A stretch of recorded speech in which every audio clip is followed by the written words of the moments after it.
5:30 and we are live. It is now 5:30. I'd like to call upon Commissioner Renee Perez to lead us in an invocation.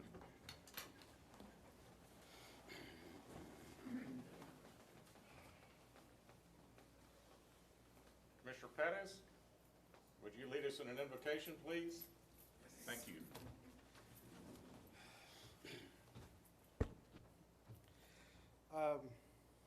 Dear Jesus, we thank you for this wonderful day that we're having. We ask that you watch over us and continue to bless us and take care of us. We ask that you, in your wisdom, grant us the patience and understanding to do what we have to do. And we ask that you watch over everyone in the city of Harlingen, in our country, and continue to bless us all. Let's go this name, Jesus Christ. Amen. Amen. Thank you. Please join me in the Pledge of Allegiance. I pledge allegiance to the flag of the United States of America and to the republic for which it stands, one nation, under God, indivisible, with liberty and justice for all. I'd like to welcome everybody to the meeting tonight. Glad to have all of you here. I'll formally now call the meeting to order. And first item on the agenda is citizen communication. I'll call on the city secretary to identify those who signed up. Mayor, we have 4, and the first one is Sam Lozano, 2410 Riverside Drive. Item number 15, term limits. He'll defer until that item's called. He wants to wait until, Call that item. Okay. Mayor, do you want to wait until item 15, or would you like to go now? No, All right. I'll wait. Appreciate you very much. All right, thank you. The next one is Francisco Lozano. I don't know if he's present. He's all in the same posture. Where, is he here? Or are we going to No, call so him? he works right now, so he wants to wait for item 15. All right, we'll call him again on item 15. Okay. Ron Lozano. I have 2 items, and I want to wait for those items to be called. Okay. One of them at the very end of the agenda, Okay. pretty much. Okay, And, and then we have Don Ray Leonard. Evening. My name is Don Ray Leonard. I reside in District 1. This past year, I relocated to Harlingen from Georgia. As a former county GOP board member, I stand well qualified to speak on issues associated with conducting elections. While researching for the May 1st election, I had difficulty finding information on candidates and polling places. I could not locate a sample ballot. There were no elections office to get answers to my questions. Then I learned that our city secretary was in charge of the elections. When things are this confusing for a new citizen or a first-time voter, one may easily opt out of voting altogether. What I and many others have experienced is a form of voter suppression. Knowledge is power. We need a strong and informed electorate. If our citizens can't find the information they seek, they won't vote. When the information is not flowing, the process becomes frustrating and confusing, and voter confidence in the system diminishes. I spoke with many voters during this election cycle, and they agree wholeheartedly with my assessment. In terms of liability, with elections so contentious and multiple lawsuits being brought against municipalities due to voter fraud and questionable voting practices, it would seem prudent to have an insurance policy for the possibility of litigation against our city. I strongly encourage the City of Harlingen to contract with Cameron County to conduct our citywide elections. The cost will be low, but the return on investment will be high. Cameron County has the experience in running elections. They are experts in election code and can provide the voter with a consistent voting experience. But more importantly, they will create voter confidence in the process. Commissioners, we the voters pray you consider our request. Thank you. All right, thank you. Next item, that's it That's for it. the, all right, That's it, we'll Mayor. call those others on item 15. Item 1 is the proclamation proclaiming July 7, 2021 as Azuzina Nazar Arocena Zina Day. So this is a really great thing for our community, and a really great thing for one of the great youth of our community. So, why don't we have Zina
here tonight is kind of proof positive of what's going on here in Harlingen at the Boys and Girls Club. I'm going to read this proclamation, and Harold maybe has a few words after that, but this is to recognize this young lady here for some really a remarkable achievement in the organization of national organization of the Boys and Girls Club. It reads like this: whereas Zuzina Nazara Avocena, a graduate of Early College High School, affectionately known as Zena, who was recently selected as the Boys and Girls Club of America Southwest Region of the Year Youth.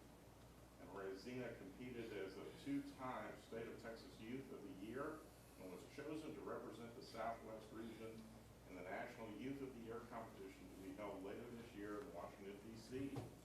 And whereas Zena, a 10-year member of the Boys and Girls Clubs of Harlingen, earned her title based on her service as a club member for the local organization and her accomplishments in the club and school and family life.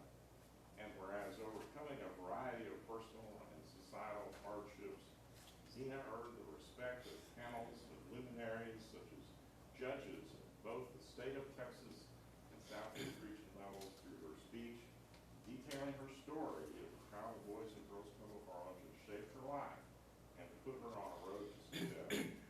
Whereas Zena plans to attend the University of Texas at Austin, where she will study pre-law in pursuit of her desire to serve the interests of abused and neglected children, and receive numerous scholarships through the Youth of the Year program. Whereas Zena looks forward to the challenge of representing over 4 million young people nationwide as the Boys and Girls Club of America National Youth of the Year. Now therefore, I, Chris Boswell, Mayor of the City of Harlingen, on behalf of the entire City Commission, do hereby deem it an honor and pleasure to extend this recognition to Ms. Zuzina Nazara Avocena Zena in the National Youth of the Year finalists, Boys and Girls Club of America, proclaimed July 7th, 2021, as Zuzina Nazara Avocena Zena. And I want all citizens to join me in congratulating Zena for her great accomplishments and best wishes for more productive years.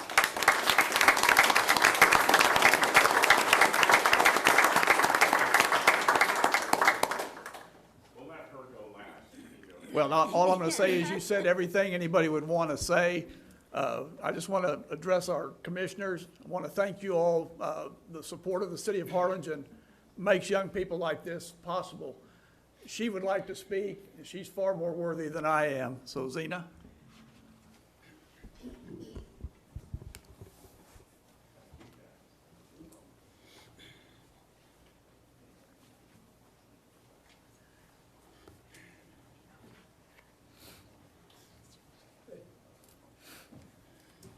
Okay, I'm Zena. Azucena Nazara Avocena. Okay. Who was I? A young child just dreaming of someday going to Disney. Instead, my life was like a race with hurdles. There was obstacles every step of the way for me. Obstacles like growing up with a single parent who didn't know how to read and write, being a witness to abuse, not being financially able to do the things I enjoyed, and growing up in public housing. All of these events and more have attempted to rob me from my childhood and forced me to grow up way too quickly. Who am I? One day, an event occurred that would change the course of my life forever. I walked into the Boys and Girls Club filled with anxiety and anger. That was when the club director, Miss Hilda, told me all about the programs the club had to offer. This is when the club experience began playing one of the most important roles in my life. I started attending daily, nearly 10 years now to be exact. I have acquired so many skills, more than I ever imagined achieving this early in my life. Some of these include leadership, character, and health and wellness. I am currently Keystone President and a part of junior staff, where I have seen firsthand the difference mentoring can really make in a person's life. I was president of the National Honor Society and attended Early College High School, where I maintained a 4.0 GPA. I have become a great leader with integrity and the longing of making a continuous difference. I am so thankful and blessed that my Boys and Girls Club has provided me with the best club experience and a safe haven from the pressures and challenges a young person faces every single day. Who will I be? Well, you've heard who I was, and you've heard who I am. This is who I will be.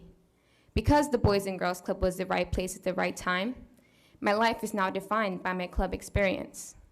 I'm on a path to reach my full potential as a productive, caring, responsible citizen. I will be attending the University of Texas at Austin and studying hard to become a child abuse lawyer. With my work, I will continue to spread the message that Boys and Girls Clubs are the hope for America's youth. I am a living example that great futures start here. Someday, I plan to be a leader in this movement, so together we can continue to fulfill our promise, whatever it takes to find their greatness. That's what my club did for me. And again, I'd just like to express my gratitude towards the Boys and Girls Club.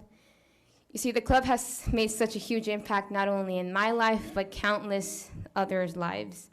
For example, the Boys and Girls Club is the reason why my brother and I will be the first to go to college in our family. My fellow Keystone member, Jessica, will also be the first to do so in her family. And my fellow member, Laylee, was able to get her first job and purchase her first car. These are just some goals that we all had that the club helped us accomplish. You see, that's because that's what the Boys and Girls Club does. It's much more than a program or just a building. It's a family. It's a home. Speaking for myself and hundreds of others, I'm sure my house is not the place I like to be at or the place I consider a home. My club is a home.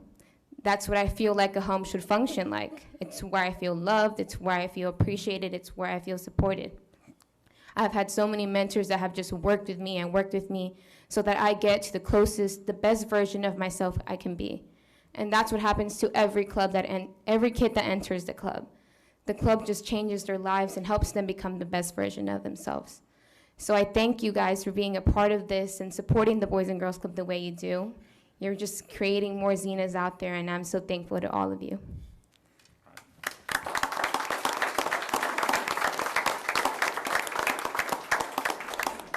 I'd also just like to add one more thing. I am president of the Torch Club, or you might know us as Torch Club since we were little. That's how we grew up, but now it's called Keystone Club. And one of the most important lessons we've learned is to give back to our community and help others. In order to give to others, our group raises money each year by selling cupcakes and other items. In the past, we have given money to an injured police officer, an injured firefighter, helped a veteran whose home was destroyed by a fire, and provided a great birthday party for a young deaf child in Lemoyne Gardens who had never had a birthday party before, as well as numerous other gifts. Because of that belief, it is my pleasure to present a check in the amount of $500 for money we raised during this year's pandemic to be split by our Harlingen police and firefighters to use however they please. All right.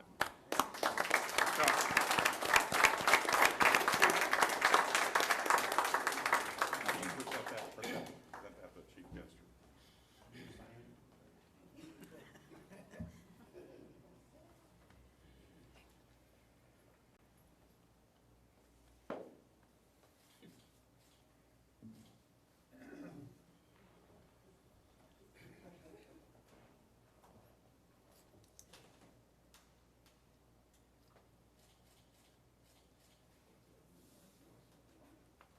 Once again, congratulations from all of us, and we know that you're going to win when you go to Washington, D.C. I know you are, and so we're very proud of you. This is a big deal for our city, and thank you for representing the city of Harlingen so well. Thanks again to all our board members of the Boys and Girls Club. Thank you.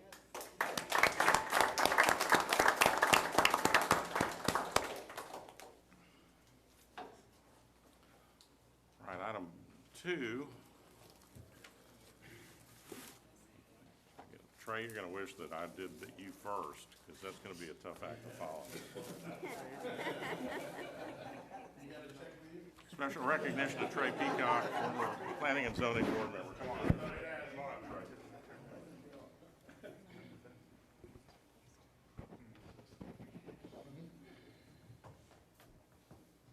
How many years on the P&Z? 12.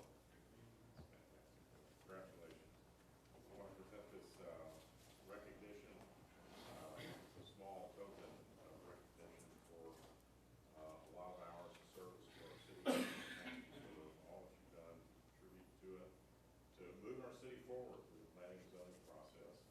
That's where all the growth happens, is you all have to make it happen. So in appreciation of 12 years of dedicated service to the Planning and Zoning Commission as a member and 9 years as chairman, congratulations to you, Peacock, and thank you so much for your dedication to the city.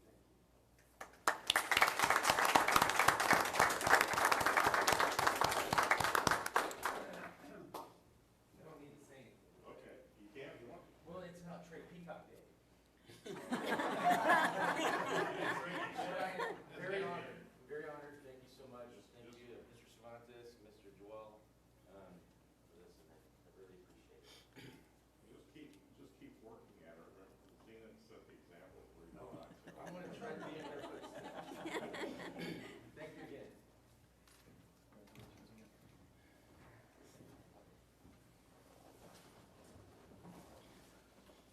All right, the consent agenda items 4A through D is, approval of the minutes of the regular meeting of April 7th, 2021. Are there any additions or corrections to the minutes? Motion for approval. Second. Motion and second. All those in favor say aye. Aye. Minutes are approved as presented. Consent agenda items 4A through D. Is there a motion to adopt the consent agenda? So moved. Second. Motion and second. All those in favor say aye. Aye. Those opposed, like sign. The motion carries. I've been asked to pass item 5 at the request of Chief Kester. Right, you wanted us to pass this item, right? That's correct, Mayor.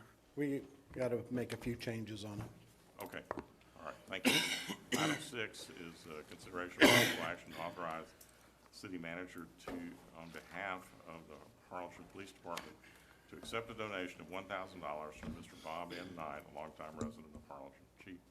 Mayor, Commissioners, to keep in the going of a very generous and thankful community, Mr. Bob Knight approached me about 3 weeks ago wanting to make a donation to the police department, as long as it was something used specifically for the police department, and we talked to him, and that's why I'm here today. He wants to make a $1,000 donation to the police department. Our plan is to use that to purchase Narcan for the patrol officers who are out there on the streets, because our current supply has expired, so we need to replenish it anyways. Unfortunately, he wasn't able to be here tonight to say a few words, but we really appreciate the thoughtfulness of Mr. Knight. All right, is there a motion to Mayor. accept the donation? Yeah. Mayor, we have Ron Lozano wanting to speak on item 6. Oh, okay. All right. One-time allocation is what I call this. Some in the room, like a next-door neighbor of mine, Mr. Bob Knight, is familiar with an American Express catchphrase, wealth has its privileges. So if that refrain is pursued here, can we expect HPD to perhaps be more protective of Mr. Knight and his family? The monetarily wealthy get more and better protection under this guise. That is, as an example that was cited earlier at a budget workshop today, limited drones. Thank you. Is there a motion to accept the donation? So moved. Second. All right. Whatever. We have a motion and a second. Any discussion? All those in favor say aye. Aye. Those opposed? Motion carries. Item 7, consideration of possible action to approve an interlocal agreement between the City of Harlingen Police Department and Indian Lake Police Department for the donation of one general fund police vehicle to be used solely for official police purposes. Chief. Mayor, Commissioners, it's our turn to be on the giving end now. I was approached by Chief Paul Campbell from Indian Lake, of course, very small community, limited resources, and he asked if we had any vehicles we could donate over to them for their use, and we're in the process of, auctioning vehicles off, so we were going to donate a 2005 Crown Victoria with a little over, I think it's just under 100,000 miles. What I like to call my James Bond car, because it was actually fleet number 007. So, but it's been with the department. It's a good working car, and rather than us auctioning it, I'd like to donate it to Indian Lake. Motion to approve. A second. We have a motion and a second. Any other discussion? All those in favor say aye. Aye. Those opposed, like sign. Motion carries. Item 8, consideration of possible action to approve a facility use agreement between the City of Harlingen and the Harlingen National Youth Football League for the fields at Victor Park, and authorize the city manager to execute the agreement. Good evening, Mayor, City Commission. We are asking the City Commission to consider approving this facility use agreement. Last year in 2019, of course, we didn't have any of the youth using our fields or playing or having activities due to COVID. And so the two youth groups have approached us wanting to get out and get the kids active again. And so the Harlingen National Youth Football League have provided all the documentation required. And the agreement that we're proposing is for 14 months. It'll be effective July and run through September 30th. So it'll coincide with our fiscal year. Anybody have any questions about the On agreement? On the future ones, will they go back to 12-month, or it's Yes, only sir. 14 months just to Correct. get it back on track? Yes, sir. Motion for approval. Second. All right. Is there any, we have a motion and a second. Any other discussion? All those in favor say aye. Aye. Those opposed, like sign. The motion carries. Item 9, consideration of possible action to approve the facility use agreement between the City of Harlingen and the Arroyo Youth Soccer Club, Inc. for the use of Harlingen Soccer Complex, and authorize the city manager to execute the agreement. Javier? Yes, sir.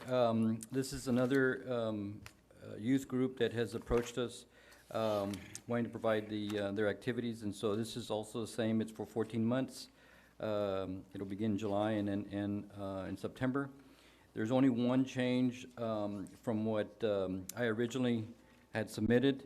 At our Park Advisory Board, the board had recommended to change or amend the agreement and to offer the Arroyo Youth Soccer League fields 3, 4, 5, 6, 7, 8, and 9, and 10. And if y'all remember or recall, Field 7 is the one that we had offered to the Toros. But they have not approached us or provided us with any documentation. And the board felt that it should be on a first come, first served basis. And so this is a reason that they've proposed to add Field 7 to their agreement. That's right. All right. Anybody have any questions on this one? Is there a motion to approve the agreement? So moved. Second. A motion and a second. Any other discussion? All those in favor say aye. Aye. Those opposed, like sign. The motion carries. Item 10, Thank you. consideration of possible action to increase funding for the Boys and Girls Club of Harlingen in the amount of $50,000.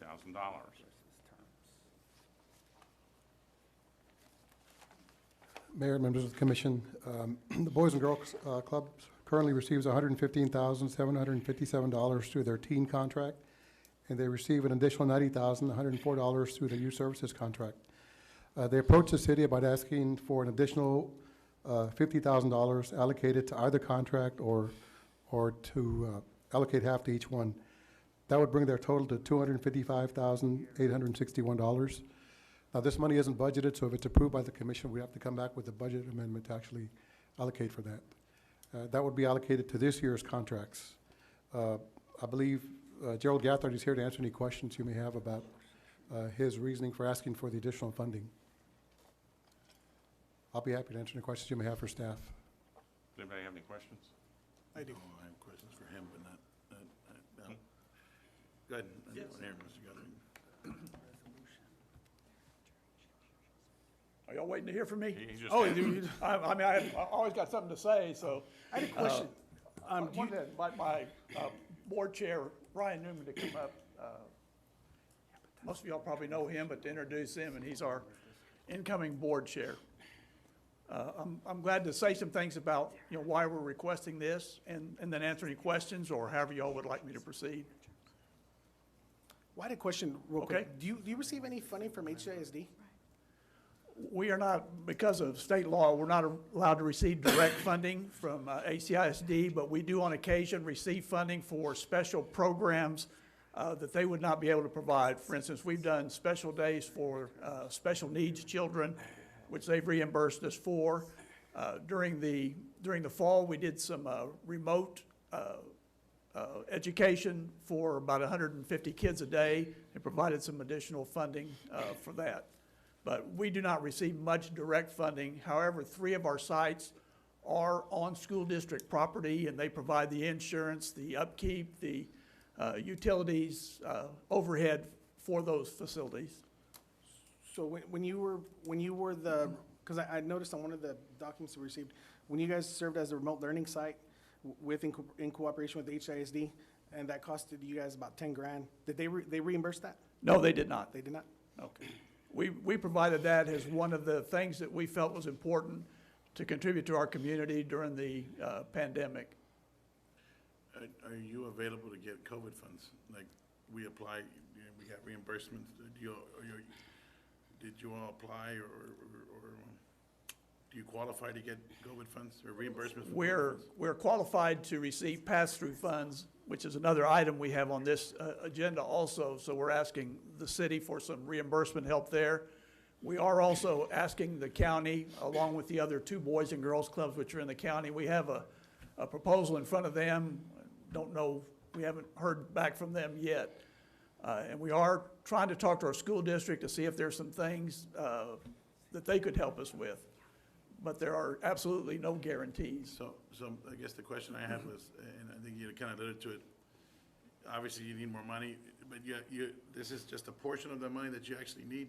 I mean, the overall picture of the money you're asking for example, are you asking for $500,000 throughout the community and you're trying to get, and this is what you're asking the city to portion up into? Well, Commissioner, these funds in this particular request, we were already receiving monthly allocations from the city of Harlingen. We're asking those to come up. The last increase we had of any kind was in 2007. And this program actually started in 2003, where the city started funding these things. So we have a history, and we've kind of just always, we have towed the line, but the cost of operating, along with all the challenges brought by COVID and everything that goes along with it, have made it less tenable for us to operate without getting some increases.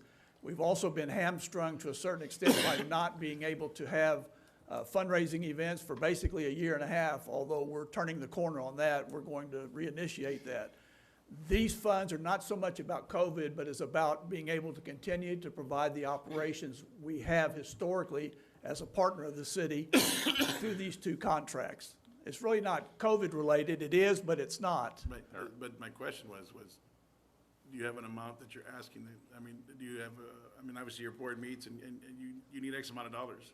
Right. Do you have that number? Do you know what that is? What's your annual budget? Our annual budget is right at $1 million. Right. And so you've fallen short of that by 200,000, 300,000. My question is, this is one portion. I know there's another item coming up, right? Right. But it's a simple question, right? I mean, you need $300,000, $400,000 to get back in black or To get our budget back to that break-even status. So are we, the monies that you're asking us, is that just a portion of what you're asking for, and you're asking other entities, whether it's private donations or fundraising abilities, this is the only allocation you're asking? No, we're knowing that our board is going to go back to raising funds, which they have been effective at doing. This is in addition, this is getting us, keeping us at a normal stage. In other words, we're going to get back to normal. We're having our fundraising efforts, our other funding sources are going to be secure, and we're going to be great. We had a couple of contributions during the pandemic year that sustained us. We're not getting those again. They were one-time gifts. So we have to come up with a long-term solution to provide funds on an ongoing basis. That's what this Okay, and so during reaches the out to. pandemic, how long were you all shut down for? We closed March 17th, and we remain closed through the end of April. And our board of directors and our staff made a commitment to reopen because of so many kids that needed our services, the day in and day out kids. We reopened at the beginning of May. We have been open week by week since that time. We have not closed. We've not taken a vacation. We haven't shut down for anything outside of the week where we had the freeze. We didn't actually get to shut down. We ended up turning into an emergency center for children who were displaced from their homes due to the freeze. So we ended up spending the week in the Boys and Girls Club taking care of children. But we have been open ever since. We're open today. We will be open for the summer until August the 13th. We'll take a short break to clean and repair, and we'll be back open again. Okay, and Dan, do you know where you gonna pull the money from? Or- This would be from the general fund, sir. This would be a recurring increase to their allocation. And they've always been a great community partner. So it's not a one-time draw, it'll be, This 50,000 is not a one-time, this would be a recurring increase. which would bring the total to 165, 255, 861, combined total. combined total. Is there a way we could do like about half of that? I think Gerald would be willing to take whatever the commission would allocate. And so the answer to your question, I guess, would be best answered by Gerald, but I will tell you that I know that he's looking to get funding from any source he can. The city is a consistent source of revenue for him that keeps these youth and teen service programs in operation. And so that's why he comes here. The fundraising, those aren't always a guarantee. No, I'm a big supporter of the Boys and Girls Club. I grew up on the Boys and Girls Club. I remember when you used to officiate some of our games in basketball. I still haven't forgiven some of the calls you made, but, Sir, there's a long line that doesn't forgive calls. Gerald, it was a foul, and I still tell you it was a foul. Well, and I That also kid- want to point out that kid fouled me. we played volleyball tournaments against Gerald, and we usually beat him, but I know that we have a great relationship. I feel like I'm being condemned here. Actually, I've been hearing that, Commissioner, quite a bit in recent weeks. Every time I run into somebody, you know, and whatever activity it was, I mailed off a package at a package store. Both the guys said, Mr. G, man, I haven't seen you. You know, the kids that grew up in the club, the food service lady, kids everywhere. And of course, what it tells me is that we're having an impact because they're all gainfully employed. They're all family people. And people like yourself, professional people, and so I'm actually grateful when I hear those things. Although you're still a young man, it kind of dates me a little bit, so I'm not so sure about I like that. But I'm appreciative of those Mayor, words. if I may, No, a real most- quick question, Mayor. Gabe, what did it cost us to run the teen service program back in the year when we had it? It was over. I don't have a dollar amount. Just under 300,000? Yeah, he's running the program for about maybe 3/4 or half of what we were running it for. So we had a teen service program on I believe it was Van Buren, at the old A.B. Chapa Fire Station. Yeah, there was about 3 employees that we had. So it cost us more money when we had it than when it was taken over by the Boys and Girls So Club. I think. Even at the I think you'll 255. do a fantastic job. I Mike- think we moved that over in about 2001 or 2003. 2003, Mayor. I think you did a really, really good Yeah, job. and that was, you know, I think that was a good decision because these are professionals. And as you know, youth services are difficult to deliver. There are a lot of safety issues involved, and the Boys and Girls Club have always managed to do these things in a very professional way and to raise up really great kids. And to help kids that are the most vulnerable in our community. So I think this is a kind of a long overdue increase to their allocation, and certainly in a year like all nonprofit organizations have had after this year, but going forward, this would be a good investment. Have you all finished with that building? Or the expansion? Thank you for asking, Commissioner.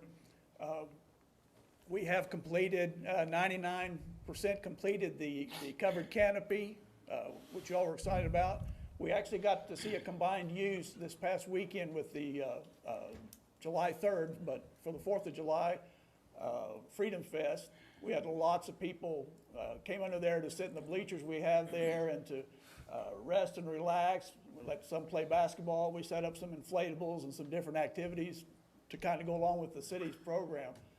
So we got a lot of comments about that facility. There's a beautiful City of Harlingen recognition sign in that part. It is completed, pardon me. We've also redesigned and rebuilt the skate park that we built in cooperation with the city several years ago, actually moved it to the other side of our property. That is completed. The gym, the frame on the gymnasium is now up. We're getting ready to do the block work, the interior block work, so I'm thinking of 3 to 4 months till we complete that. And it's on budget, It's on budget and fully funded.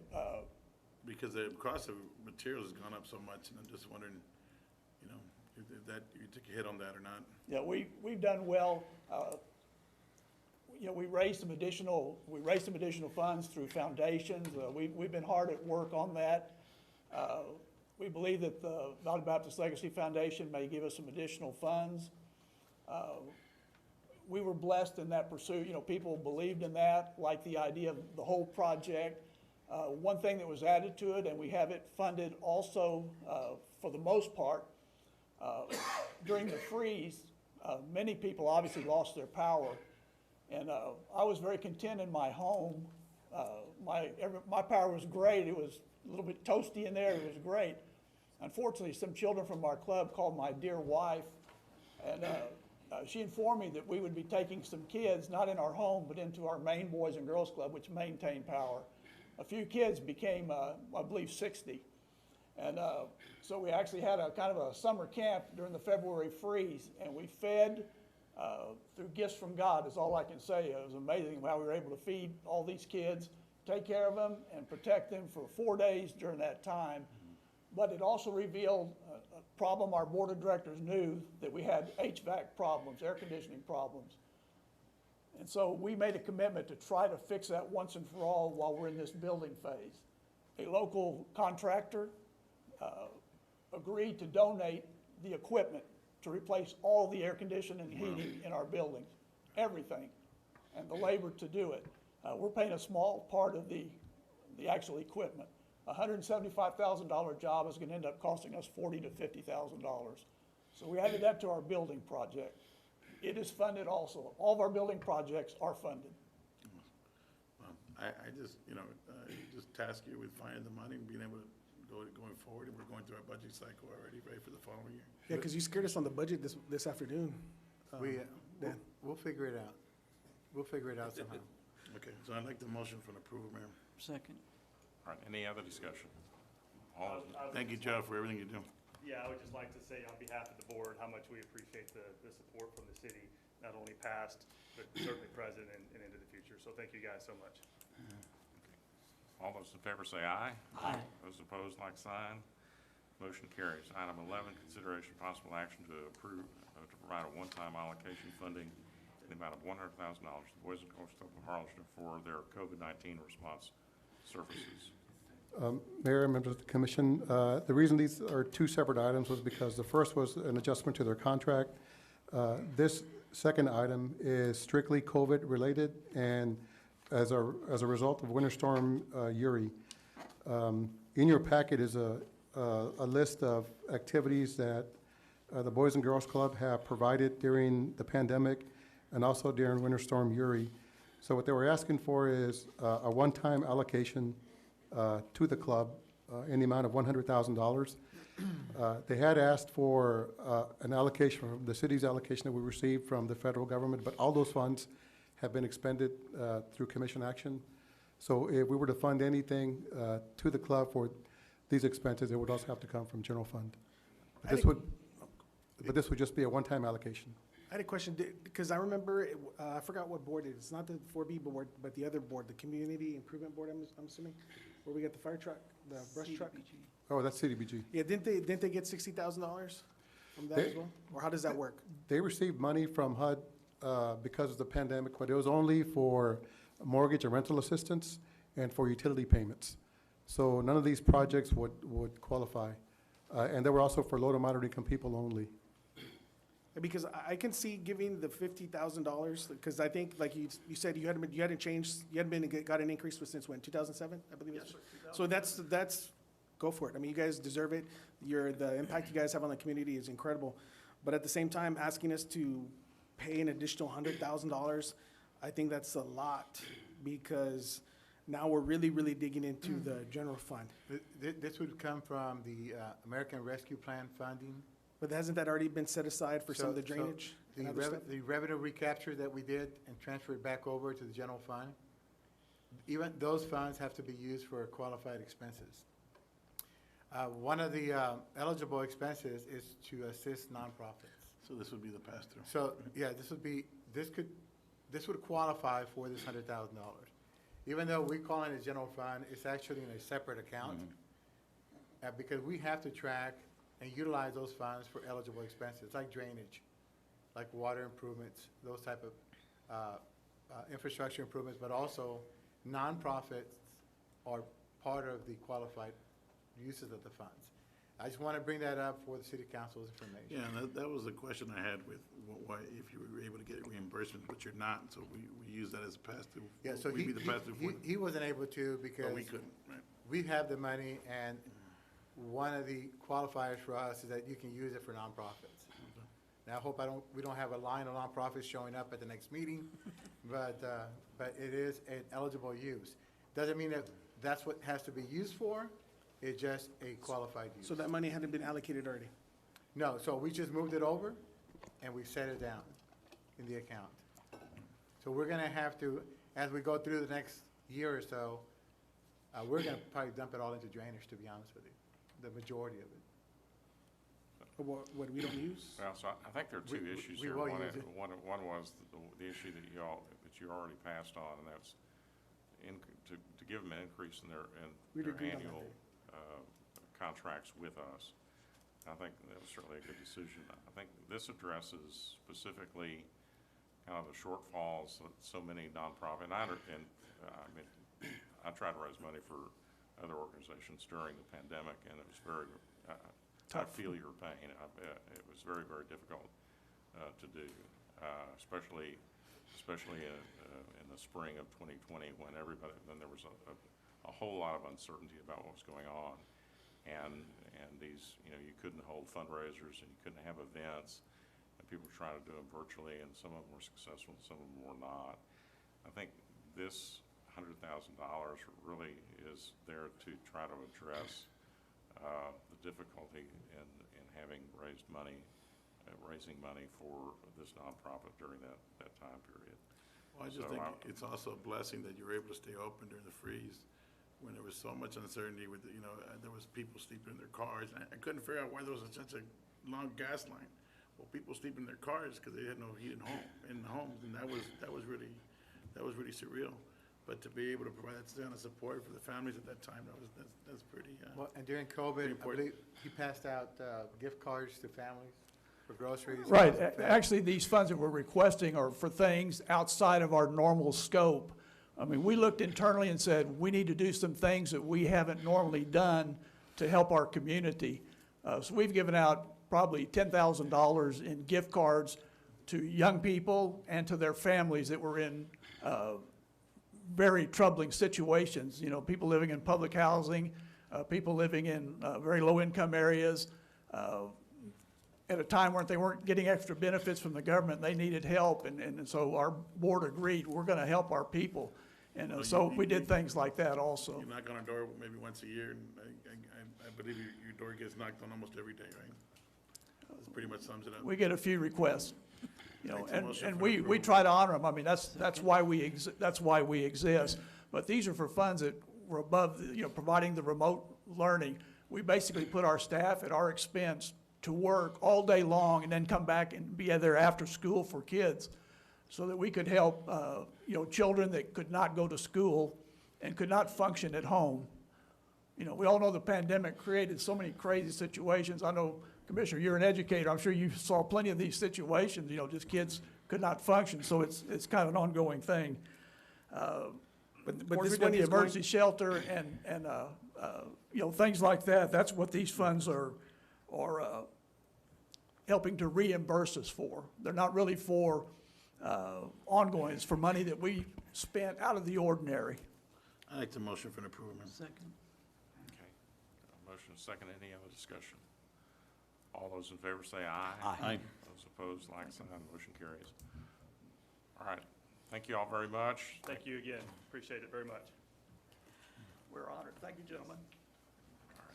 Item 12, consideration of possible action to approve a resolution by the City Commission to execute an agreement with the Texas Division of Emergency Management for funding at the 21st Street Storm Sewer Improvement Project System 007, and to authorize the city manager to represent the City of Harlingen and execute all documents in connection with the funding agreement. Good evening, Mayor and Commissioners. This item before you tonight is in regards to the 21st Street Storm Sewer Improvement Project. This project is located on 21st Street between the limits of Austin, the drainage ditch, and Van Buren, and it will reduce losses to flooding and losses to life and flooding. So the total estimated project cost is $2,483,230.38, which includes both a design phase and construction phase. The federal match for this project would be 48.2%, or $1,197,563.64, and the local match for this project would be 52.8%, for a total of $1,285,666.74. I'd be happy to answer any questions you may have. We touched on this project during the workshop. This is the one that had run over on cost, and so we're gonna have to allocate another $886,000 to it. That would make up the difference to the $1.285 million. And staff is recommending we move forward with it. And that'll be out of this year's budget, not next year's. Well, we have some design work to do, so Okay. the construction phase will probably be next fiscal year. And that's when we will spend this money. But we will utilize the American Rescue Plan funds, the $6 million that we've set aside in the special account to cover this difference. A motion to approve? Second. Okay, we have a motion second. Any other discussion? All those in favor say aye. Aye. Those opposed, like sign. The motion carries. Thank you. Item 13, consideration of possible action to authorize the city's MIS department to transfer the mobile services from AT&T to T-Mobile and take advantage of the Connecting Heroes promotion for a zero cost for all first responders and $10 for all others, and save over $5,000 per month. Good evening, Mayor, Commissioners, City Manager. City has been approached by T-Mobile. They're presented a promotion, Connecting Heroes. This is a promotion that will cost $0 for fire and police users and $10 for all other users. Projected new bill will be $18.26 a month. Current bill is $78.48. It's an estimated savings per month of $6,022, $72,000 a year. Staff is recommending approval, and T-Mobile rep is here for any questions. Did you get a hold of Verizon? Because Verizon was offering the same, but also with giving you phones, because I understand this does not include phones. No. So as we replace phones, we have to buy the phones. Sure. And I asked Dan to look into that because, or Carlos, I don't know which one I talked to, I think it was Carlos. Carlos. Verizon's offering us, all the carriers are kind of offering the same thing, they're all kind of competing stuff. Now, I had a question about AT&T services because I understand that's the best service for our police department. And we were talking the other day, and our phones are starting to drop calls, and we're starting having all kinds of issues with T-Mobile. But more importantly did we shop it out and go and? No, this is something that they came in and approached us. I understand, but the right thing to do, in my opinion, like I told Carlos, was shop it out. You have his proposal, but there's other offers out there that are equally the same or better. And if we can get the same type of savings, which I love the savings, Yeah. but also get new phones, why wouldn't we get everybody new phones? Yeah, I did approach AT&T, give me the chance to counter offer, but. No, I'm talking about Verizon. Verizon, Because no. Verizon has the same program. No, but, And Verizon's, what I understood, a stronger carrier in this region, right? Yeah, we can do that. So, but that's what I thought we were doing, and I have an email from Carlos saying that I thought we were doing. I was surprised to see this on the agenda. we can go back. We can certainly table it, Commissioner, So and go. I would like to, I'd like to instruct the MIS department just to go out for proposal or to make sure we check all the carriers, give them all the opportunity. Because again, everybody's, most of them are offering the same kind of free service for the police, and it's some kind of government program or something, that's great. But why not pit them against each other, and if we're able to, again, leverage that and get new phones for everybody, that's another savings, because they're about, what, $600, $700 an average? a On phone? average, yes, it depends on the And model. we have how many employees, maybe 200? We're using 205 devices, yes. So to not have to buy another 200 phones, at least for another year or 2 years, would be another realized savings. So I'd like to see that, and then, you know, if this company is the right one to go with, then we'll go with that, but give everybody the opportunity to bid on that. Sure, we can do that. So motion to table? And I just want to make sure, T-Mobile's not offering us any phones? No. Okay. The current devices will stay in place, same numbers, we're just gonna switch SIM cards. So we have a motion and a second to All table. right, we have a motion and a second to table. All those in favor say aye. Aye. Aye. Those Thank you. opposed, like sign. Item is tabled. Item 14, discussion, consideration, and possible action to amend the city charter to change the appointment method of the Harlingen Airport Board.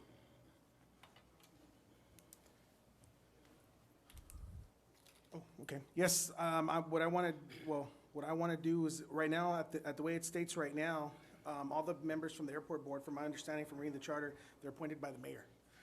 What I want to do is I want to make it just like the Waterworks Board or any of the other boards that we have, where we would, each of the person on the city commission would get a choice on the airport board, and the mayor too. The mayor would still be representative, but I think this would add more diversity and also more of a representation through the commission instead of right now where it's at, where we do get to approve or deny the picks, but we don't actually get to choose. And I think this would be a better way of doing that. So what I want to do with this is propose it, put it on the ballot, because that's the only way to change from what I understand the charter. That's right. And we do, by doing that, you know, give a little bit more representation to the people of Harlingen and not just leave this for one person decides this entire board. Because I believe the airport board's important and it deserves more of just our approval or denial. We should be able to choose as well. And I move to do that. Second. All right, is there any discussion? The way, here's the concern that I have about that, and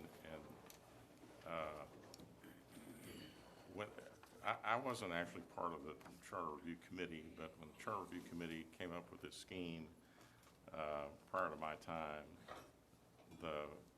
this was basically a compromise, because the mayor does not have any appointments to the Economic Development Corporation Board or to the Waterworks. He has appointments to virtually every other, so there are three that are sort of a different animal, the EDC, the Waterworks, and the Airport Board. So the compromise was let the commission appoint 10 members, 5 and 5 to the EDC and 5 to the Utility Board. And then or rather, the commission would appoint those.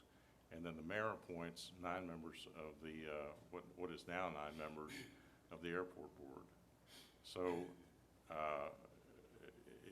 you know, if you're going to change it, and when we start changing the charter, we need to look at other parts of the charter to make sure, you know, to see what we're doing, because you know, the mayor now is the only member of the commission that is elected at large, but he doesn't have a vote except in the case of a tie.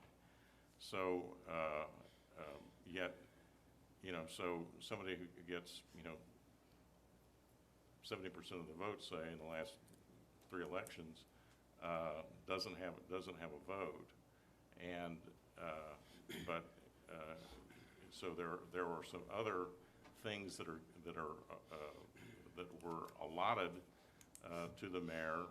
This was one of the few in the charter to allow him to make appointments. So I would, if you're gonna change the method of the airport board appointments, I think you should also change the method of the appointments to the EDC and the Waterworks Board, and allow the mayor to have appointments to the EDC and the Waterworks Board. Yeah, I agree with the mayor on that. If we could look at the charter and, giving him the opportunity to make those appointments as well. But aren't you on the, board, like an official member on the board? Like unofficial, I know you don't have voting power. But on he the doesn't Water Works appoint Board. anybody. Yeah, I know, but No. you're part of the Water We're Works ex Board. officio, the city manager and I are ex officio members. Non-voting. Actually, every member of the commission is an ex Which means officio we can member of the attend the meeting. EDC. But the city, so all of you are ex officio members of the EDC. Do you know when this, Including members of the Chamber of Commerce. But as far as the waterworks and the airport board, the mayor and the city manager are ex officio members, which means they don't have a vote. do we have the charter review that came up with this mechanism? Do we know how long ago that was done? Well, I would go to move it where we put, if you want to go that far, why don't we just do it for all the boards? Make them all concurrent, make it where each commissioner has one pick, and including the mayor as well.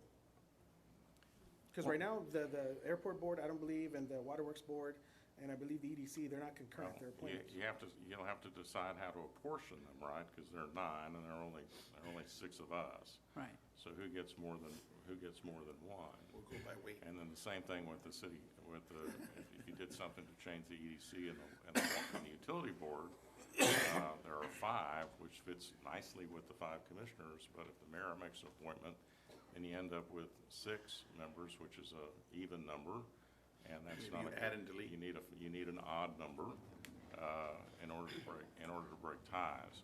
So, Well, then how about what I would suggest to you, do what you want to do with regard to this. This is something I don't feel like is broken. The airport's doing pretty good. 3 new airlines in the last 2 years. Runway extension project going full speed ahead.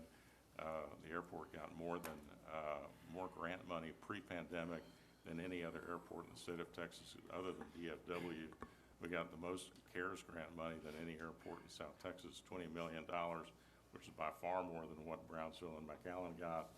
And we have a perfect FAA score last month. So, I think things are in pretty good shape over at the airport. Well, then, I would agree with what you're saying, but then how about we go ahead and move with changing the appointment of the airport board right now? And then in the next meeting, if you like, because I know you can point stuff, you yourself can put stuff on the agenda. So then you can put that about the EDC and on the waterworks board, but right now we go ahead and go with this. Because if we're just waiting for all of them at once, that's just gonna waste time. So we can go ahead and move to put this resolution or to amend the charter, where we make this change to the appointments how they do the airport board. And then the next time we'll come back to the waterworks board and we'll come back to the EDC, whichever you choose. Can I ask, how would that work? Because that has to go to the voters? Yes. Yeah, that's right. I mean, this would have to come back in the form of an ordinance Yeah. for the commission to vote on anyway. So today, I guess you're just talking about what it is you want to do, what it is you want to see come back to you in the form of an ordinance, if anything. So why don't you make the motion so we can, I think it would speed things up if we're gonna, like the mayor says, gonna redo everything, put everything on one, so they bring it back as one, and we don't have, election time. Yeah, but that would delay everything. That's the whole point that So I'm. yeah, just give them direction. They can give you an option to. Because from what I mean, it can't happen until the next election No, I anyway. understand that, yeah, that I understand, until May 5th, that I understand. But I want to get the process rolling. Because a lot of times what I've noticed, this is one thing that I've noticed, a lot of the way things work in the city is delay, and let's do that, delay, and just get it done. We'll get it done, and then we'll come back, exactly what you want to do, we'll come back and do it. So we'll do this one and do it. We're not you, Richard, but you know what I mean, what you're suggesting with the mayor's case, that's what I mean. If we, not made, can we get together like a packet of some of the options that we can use, like, is there a charter review board right now? Not right now. Okay. But that's an option you can entertain at another meeting if you want to appoint a committee. That would delay it even more. That's what I had suggested to you at one time, because you had a handful of different things which would have to be measures that would go to the voters. There's only term limits, but I And assume. I just said, usually a charter committee vets all those different things. Yeah, but that's just more. You want to handle it one by one. But if we as a commission appoint a committee, and we can put some, really smart people on that committee. I'm smart. I know you're smart. Well, yeah, We're smart. but I'm also not the smartest one in the room either. We don't have to be right? two minds. To We're get the right input from the right people, right? The people that are gonna be making the decision are, ultimately, we're not the ones gonna be making, that's what I'm trying to explain. Ultimately, we are not the ones gonna make a decision. It's gonna be the people of Harlingen. They're the ones that are gonna be voting Yes, for sir. it. But how we present it and put the package together, I think I would like to get input from the community. If you want to move forward with this, you're going to have to ask the city attorney to come back with some sort of an ordinance anyway. Yes, that I understand. In a specific form. All I'm asking you to do is if you're going to change the airport board, you ought to change the EDC and the waterworks and let them put that in there as an option. And you can decide whether to accept it or not. Just let them work on it. Just let them work on it. Just tell them that that's Can you the get direction something? that you want them to Yeah, take. why don't we just do We that? can write it up. We can write it up and give you something. Some kind of presentation for the next. Because I would like to see that option as far as, but I know you may not want to, but that we have a choice on putting the committee together to discuss the number of people that are representative in all the boards. I can agree with that, but I'd like to get feedback from the community.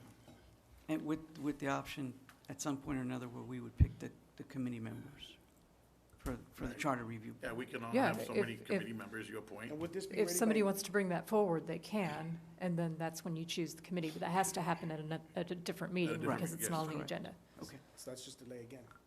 I'm okay with, if you guys wanna do it the way you want it, I'm fine with that. We'll get it all in one. You can come back next meeting with an ordinance, right? So all the, The next It's commission got to meeting? come back anyway. Do you feel like you have enough direction based on the conversation? I have enough direction for the one item that's on, which is the airport board. All right. That's it. so we can ask to review the I have a EDC. question. I'm sorry. Go ahead. You mentioned you wanted an airport board that had diversity. So what does diversity mean, and why is this current board non-diversified? Because when I mean by diversity, I mean more than just the choices of just one person. As of right now, the airport board is basically just the mayor. He appoints everybody on there. I think it needs to be more representative where each of us can choose someone from there. That's what I mean by that. So you want to neuter this mayor and future mayors? I want a neuter. Yes. No, not necessarily, but the thing is, remember, the mayor is not a voting member on the commission. He presides over the commission, but he doesn't vote on it. So if you want to go that route, he's already neutered to begin with. And you want to make them more so? No, I want to make it more representative. I wanted to have each of the city commissioners have a voice in it. What's wrong with giving each city commissioner a voice? I don't understand why you'd be against that. I didn't say I was against it. And this doesn't mean that we can't reappoint the current Yes, board members exactly. to begin with. So just, I just want to have a voice in that board. That's what, and right now, I don't feel that none of us on this commission really have a voice to appoint someone on that, which we don't. so with that, We can write up some proposed draft language for you on this, and we can present it, and we can go over it, what it would look like. And that would If be you ready have by the other next points commission you meeting. want to add to that, we can do that too. okay. So So, what would be the time frame for that? Would it be the next commission meeting? Because I don't want something to be dragging on. It's already like February of next year, and we're barely working on this or putting it. And I understand it doesn't go until May. I understand that. But I know there are some, I want to get this done. In other words, I don't want to be dragging. The next meeting is the 21st, I believe. Yes. 21st. 2 weeks Can we from get today. an ordinance done? All right. We can get an ordinance done. Is there by any the 21st. other discussion? no. All right. All those in favor say aye. Aye. Those opposed? Opposed? All right, motion carries. Item 15, discussion and consideration, possible action to amend the Harlingen City Charter to create term limits for the city commissioners and the mayor. Yes. Commissioner Pettis and Commissioner Puente. Yes, this is something else. This is something I know that I've brought up before the commission, and I strongly believe that we need term limits on the commission. And I know some people try to put it as, oh, we're going after the mayor on this one, and if we were to even do this, the term limits, which I'm hoping we can do, it wouldn't even affect Mayor Boswell. It wouldn't probably go into effect till probably the next election when I run for reelection. So it wouldn't, and these previous terms wouldn't even count toward him. I just want to have term limits for our elected officials. McAllen has it, Bronzeville has it. And remember, this is not the city commission saying, hey, we're going to put term limits and we're going to have it. No, this is just us giving the people of Harlingen the choice to make the same decision that the people of Bronzeville and McAllen did. And I don't understand why anybody would be against term limits, because term limits is, in my opinion, again, this is my opinion, it's a good thing because it brings fresh ideas. to the elected offices. Plus, it prevents a lot of cronyism. I mean, that's what I honestly believe. Okay, sir, but don't you think that there's something to be said about stability or being stable? I know that when I came on the commission, it took me a little bit to understand how everything works. It's such a large operation, right? And there's so many different departments, so many different levels, just how meetings are conducted, what, you know, the proper steps to do certain things. And I know I came in, that takes a while. Yeah, that's why I'm proposing like 9 years. And so then at the last meeting, there was one caller, whoever the caller was on citizen communication, brought up a good point. What happens when you have a really good person that's serving? Because it's hard to find board appointments, finding somebody that'll show up to meetings and do things the right way. Find people that want to volunteer to do this. We don't get paid to do this, right? What happens when that pool runs dry? Maybe not now, maybe 5 years from now, but you don't have any more. I'm sorry, but I don't agree with that. I don't think that well will ever be dry, that you won't find people that are in the community that care about this community and want to do something about this community. Because I think that. Remember, Richard, this is not us putting term limits. This is all I want and all I'm asking is for us to let the people of Harlingen decide. Right. Let them decide. We're trying to, because what you're saying is like, let's not even give them the option.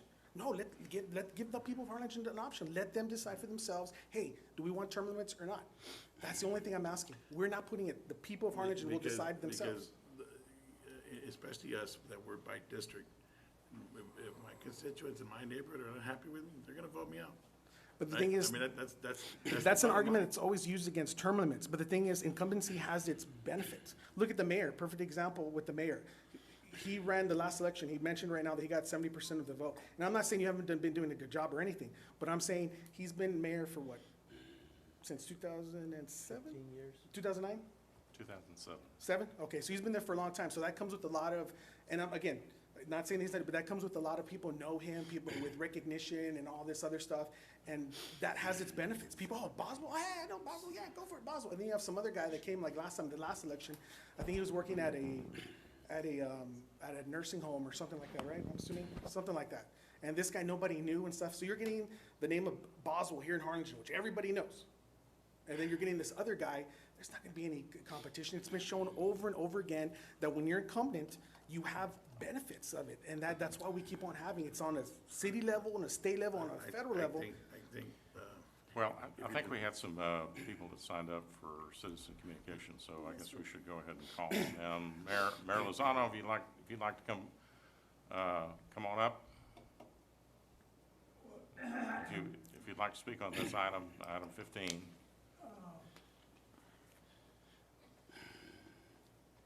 Welcome, sir. Glad to have you here. Sam Lozano or Samuel Lozano. I was a little concerned about a episode that happened. I was not going to run for a mayor's for a third term, and I made it known. However, I thought it was coming up to the people to decide how many terms an individual could serve. Well, they went ahead on their own, or the commission passed an ordinance that I could not run for mayor a third term, which I had made it clear that I would not. Okay, so that was called a Lozano ordinance, which prohibit me from running for mayor a third term, which is, here you have a friend Chris here, I don't know how many terms he served, and you would think that they would go to the people to decide how many terms an individual could serve. However, it was done in-house, and that was my concern. If he was really done by the commission and not the people.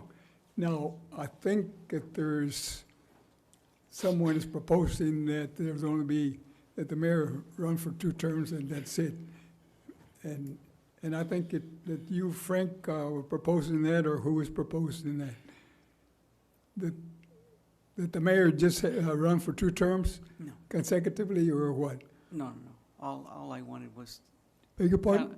All I wanted was kind of like a presentation from the attorneys to come back with some of the options that, the pros and cons of Well, right of now, term limits. right now, what I'm looking at is 3 2 year, minutes are up, Mayor? 3 terms for, 3-year terms. That would be ideal.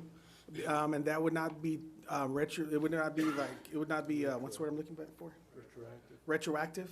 So in other words, like say, for example, Commissioner Uribe and Commissioner Puente, when they're running in, May of next year, the terms that they've served previously wouldn't count against that. It wouldn't be until the next election when we would have in, what, 2024? Yeah. Well, I agree, but I think it should go to the people, how many terms an individual, however, it was done in-house.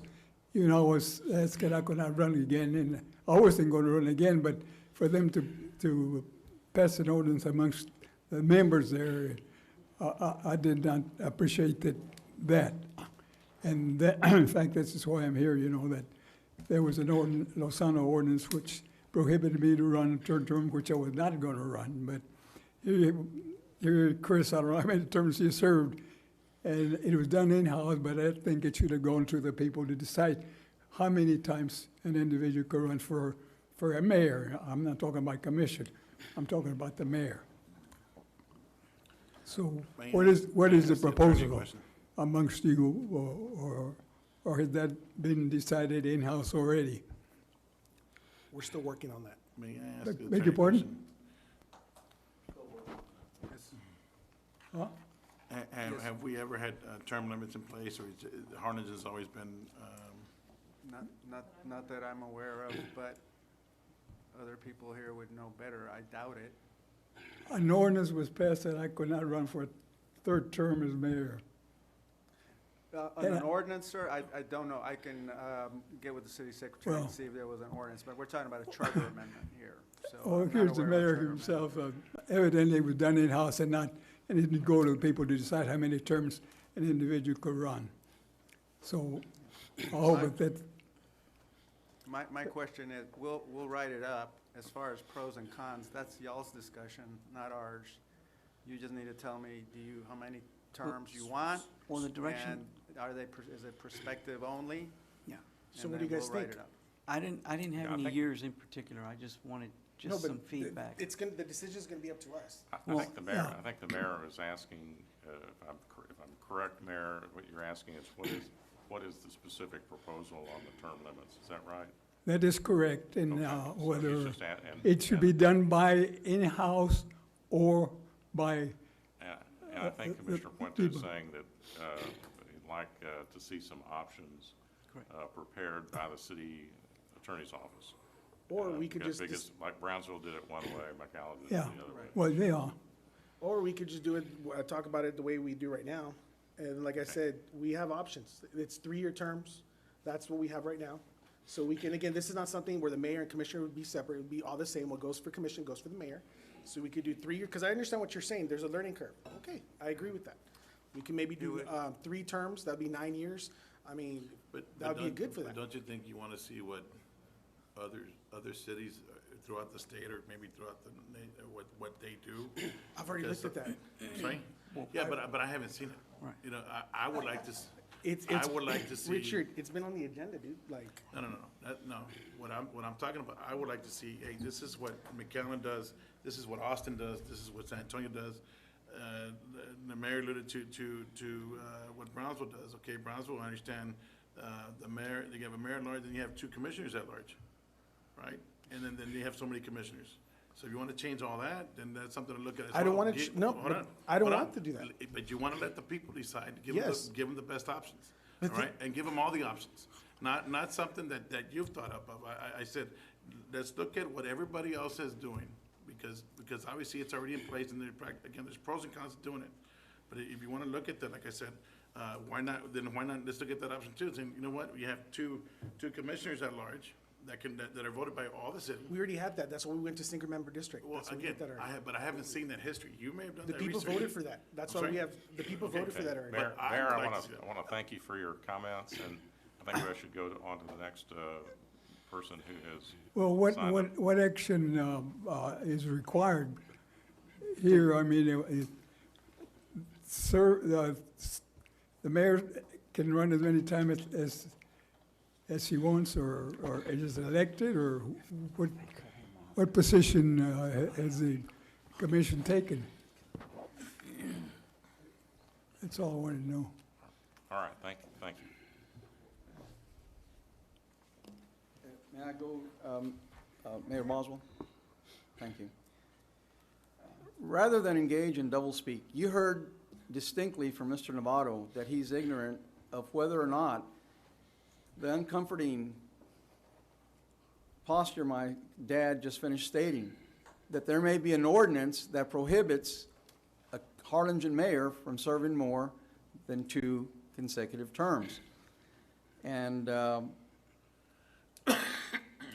inadvertently, you stepped into the caliber of person one is. And it's not just one person. Just because one person is not educated on the premier political football issue of this nation for the last 25 years, there are reams of documents on how this is going. So on balance, when one weighs the pros and cons of term limits as a proposed item is placed, and it's changing by the minute by one of those people that I say engages in doublespeak, 2 terms. That's what Mr. Pettis, someone that is forthright, is suggesting. That's not prohibiting a great person like Richard from re-emerging in his political career. He might have to sit out for some breath of fresh air. It might be stale air, and that may be your campaign issue. I stepped out, staleness and poor leadership developed. A precedent was developed in the Lozano Ordinance. If we had capable attorneys, which I don't think we do at the present, they would know. He doesn't show up too often, and he's unprepared. Thank you. All right, we have another individual who signed up. Yes, Mayor Francisco Lozano, but I don't know if he's present. He wants to be called? Okay. Phone number provided.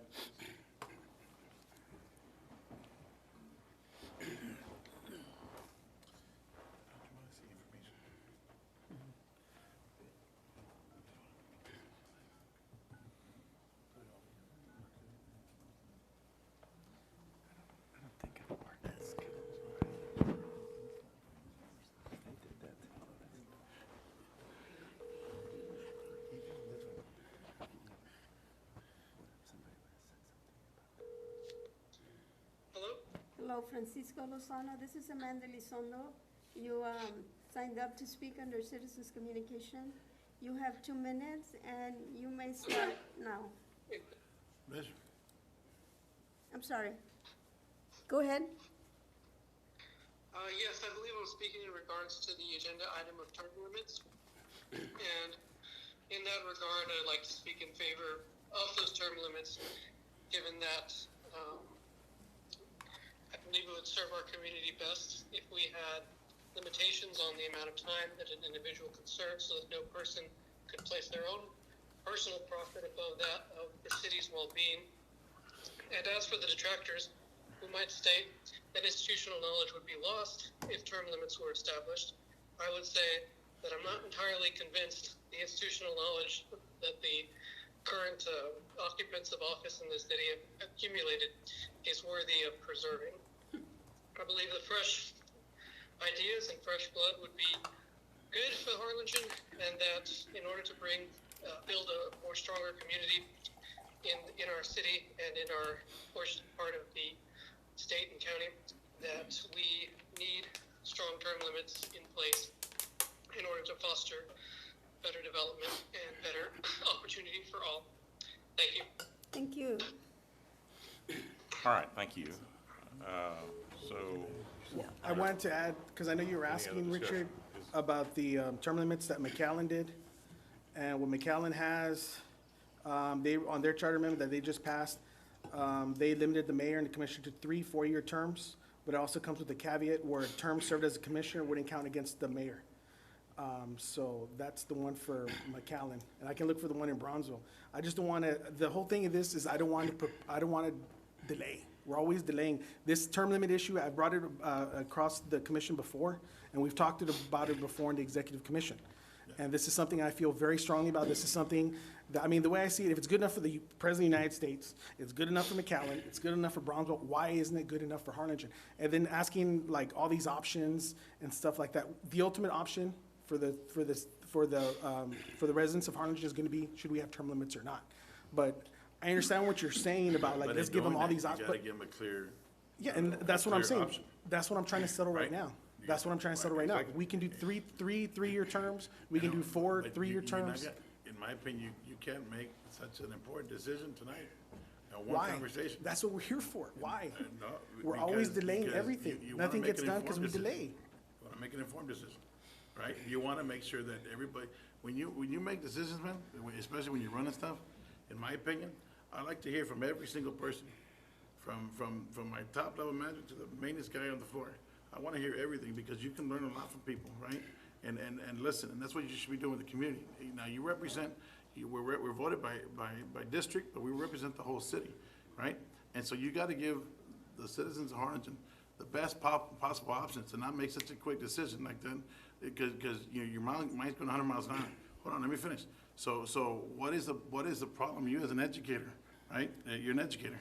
When you prepare your lesson plans and stuff, are you doing them all right off the bat, or are you gonna go give the kids the best possible presentation you can and doing your research? And that's all I'm asking to do. We're not gonna solve that tonight. We give them direction and come back with options. The And thing then is- we as a commission will decide what's gonna go on that ballot. The thing is, we could have done that last time I suggested it, and we could have done that. You didn't want to do that last didn't. time. I didn't. Exactly. So now you're trying to do the same thing again. You're just delaying it. I'm not delaying it. I'm telling you, if How you're are gonna you go down not? that route, we better put the best possible option available. That's And- what, and- that's what and we I got don't- elected and to what you're do. proposing, I don't think is. So what would be the best possible, so you're saying that term limits, so when it boils down to it, are you in favor of term limits as a I whole or not? agree with you of saying, let the voters decide. I can agree with that. On That term I can limits. get- On term limits. So I right can now, agree. you're saying that if we get a proposal, you would vote in favor of term limits for the voters to decide? No. For the voters to decide, and going back to what Mayor says, you're gonna put that stuff on the agenda on how we operate. Because remember, every decision you make affects certain things, right? So what would you be able to tell us that we couldn't find for ourselves? Because I do my research, I came prepared. And so what more information could you give to us that we would need in order to make this decision? I would simply write up. Because your job is just to do the verbiage, correct? Yeah. So their job is not to, So we need to So, go but, into the okay, charter. so let me use this I example. can't go to the McAllen charter, the Brownsville, every charter is different. yeah, So we need to look at this Harlingen. Yes, charter, exactly. And we need to write it up in a way that works in the Harlingen charter. exactly. And then right now, we need don't to have term limits. review the details. How many terms are you want to limit? Want 2, 3? How do you want to do it? Do you want to change the 3-year term to a 4-year term? Or do you want to leave it at 3? Right now, it's staggered. So we go into the charter, we've already identified the charter provision, we'll write it up. I'm hearing you say 2, and you're saying. I never said 2. I and said you're 3, saying- 3. I never said 2. I said keep it all the same. And what I'm proposing, and this is up You're saying for 2 term limits. A term right now is 3 years. what I'm saying, I'll let you know what I'm saying. What I'm saying is I want 3, the limit would be 3-year terms. 3-year terms. That's what I would Okay. prefer, but it'd be open Okay, for negotiation. But just in this meeting right now, the last 10 minutes, you looked up an option that McAllen had and said, well, but that doesn't affect, if they go to run for mayor, it's not gonna affect them. See, that's an important part of the puzzle. But we can right? settle that right here. I understand it, but So why I are would we- like to look at what Brownsville does. Again, and if we're I'll- gonna I'll change the way we do Give that me stuff. 5 minutes and I'll let you know what Okay, Brownsville does. They have 2 commissioners at large. We're not gonna switch And- that. I'm sorry? We're probably not gonna switch that. The city- Why not? Because the Why voters won't of you let the Harlingen already voters decide decided that. Let the voters decide that. They already did. That's why you're No, single they member haven't. district. No, they haven't. No, Well, here, They have not decided that. Yeah, They they could did. decide it, No, sir. they could make another change Mayor, in a charter amendment, just like Right. you're proposing with regard to term limits. Let- Commissioner Puente, you let me wanted to just- say something? let me just clarify my intent on this. Wasn't to make a decision on how many years or how many terms or how long the mayor can run. All I wanted was a discussion and the direction would be kind of like on the same thing on the discussion on the charter amendment or charter to change the board appointments to where everybody benefits, including the citizens. So the direction I'd like to take is to do the same thing. Let's review the charter, Harlingen's charter, and let's compare apples to apples with the other cities if we can, and then we can come back and decide how we want to do it, because I'm not ready, I'm for term limits depending on how many years. I'm not comfortable with 2 terms or 3 terms. Again, I just want to explore, and like Commissioner Uribe says, let's see what other cities are doing in comparison to Harlingen. We can't compare ourselves to McAllen or Brownsville, because obviously they're a little bit different. Yeah, but my again, thing is. wait, Reem. Just, my intent was just to get more information on the process and changing that, and then taking whatever we can agree upon to the citizens of Harlingen if we can. So, just want to make that clear. So we're gonna prepare a template for you. We're gonna look at the relevant charter provisions, and we would prepare a template for you that accomplishes. I've lost track. Was there a motion? No. Somebody has anybody made a motion? No, right now, we're still in discussion part. There's no motion. Because I'm still trying to figure out what they want. Because I want term limits, that's what I want.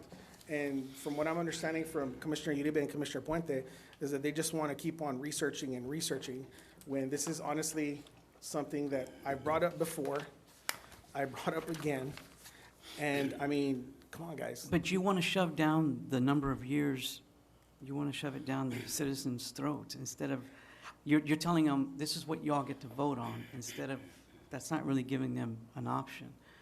You're saying you want to do 2 or 3 terms, you want to limit. Three-year terms, that's ideally what I want to do. Okay, that's what you want to do.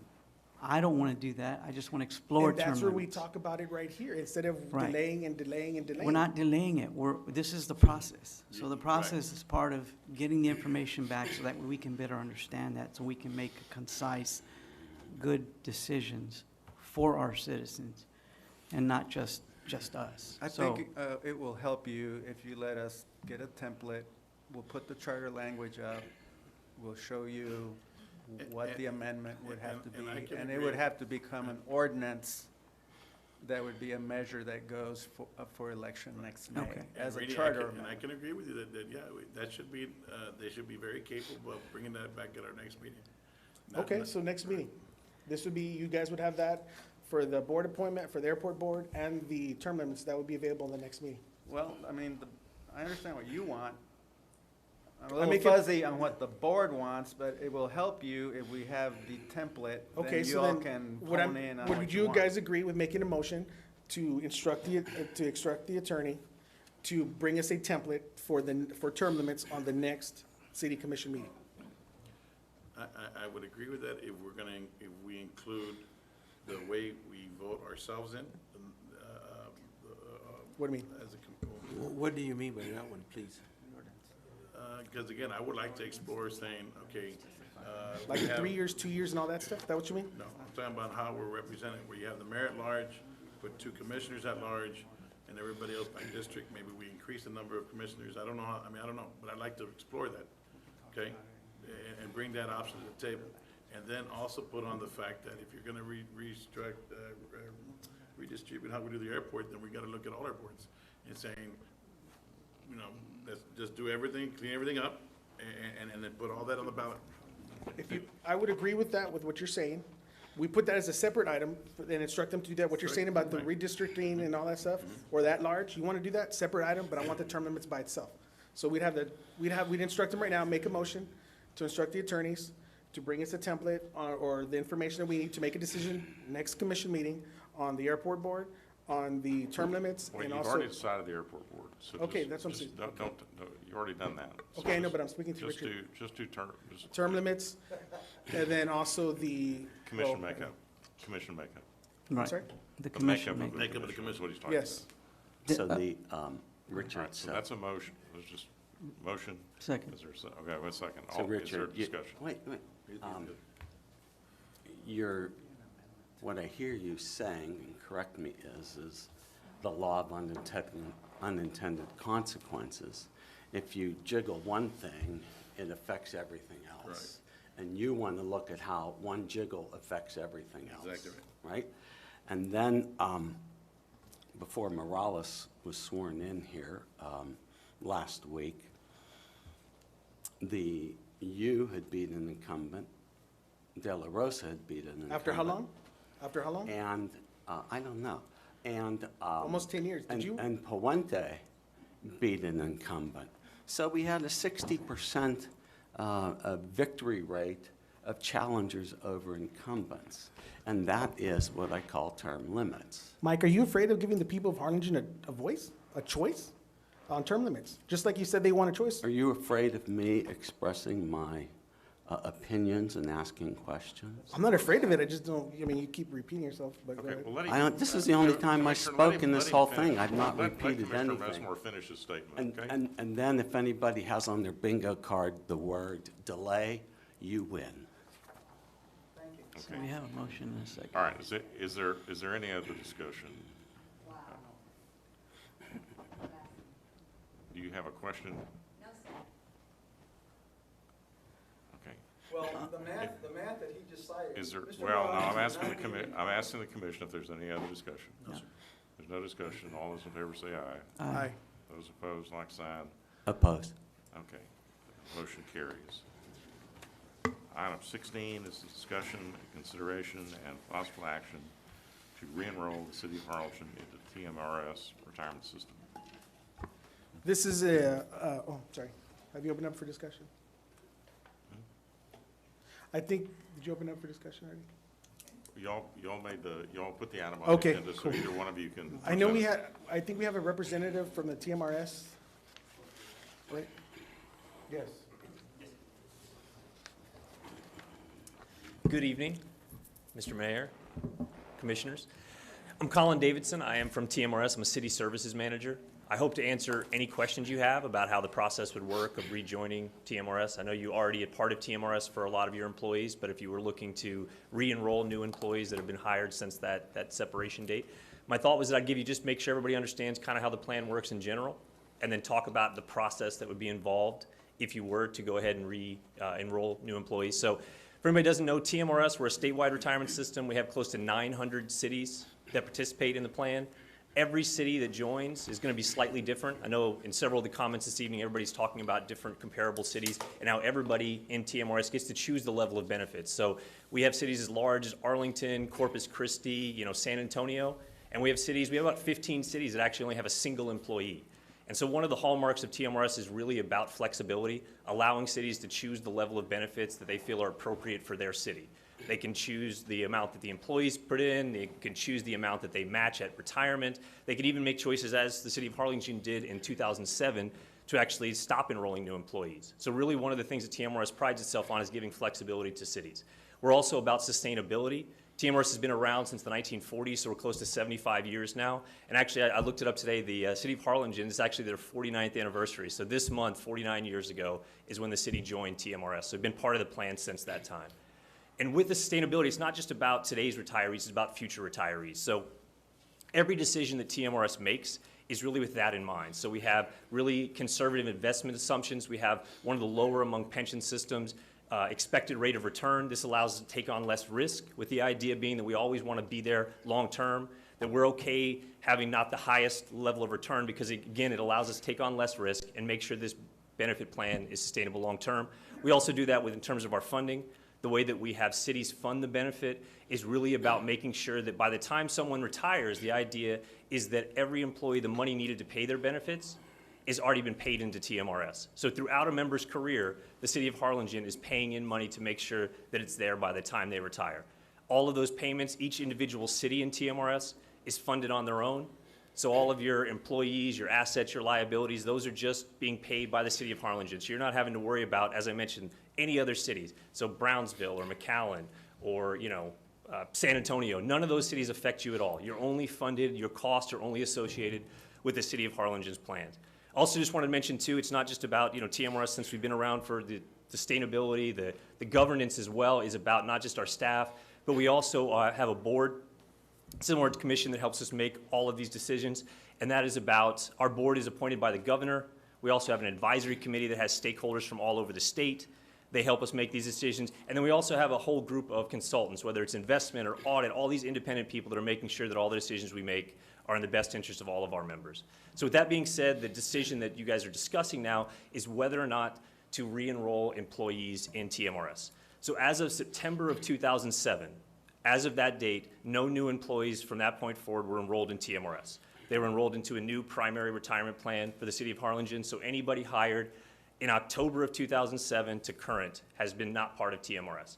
All of the employees that were enrolled that were hired in September of 2007 or prior are still in TMRS unless they've retired or they've left and refunded their accounts. All of those members are still in TMRS, and the city of Harlingen is still funding their retirement plan.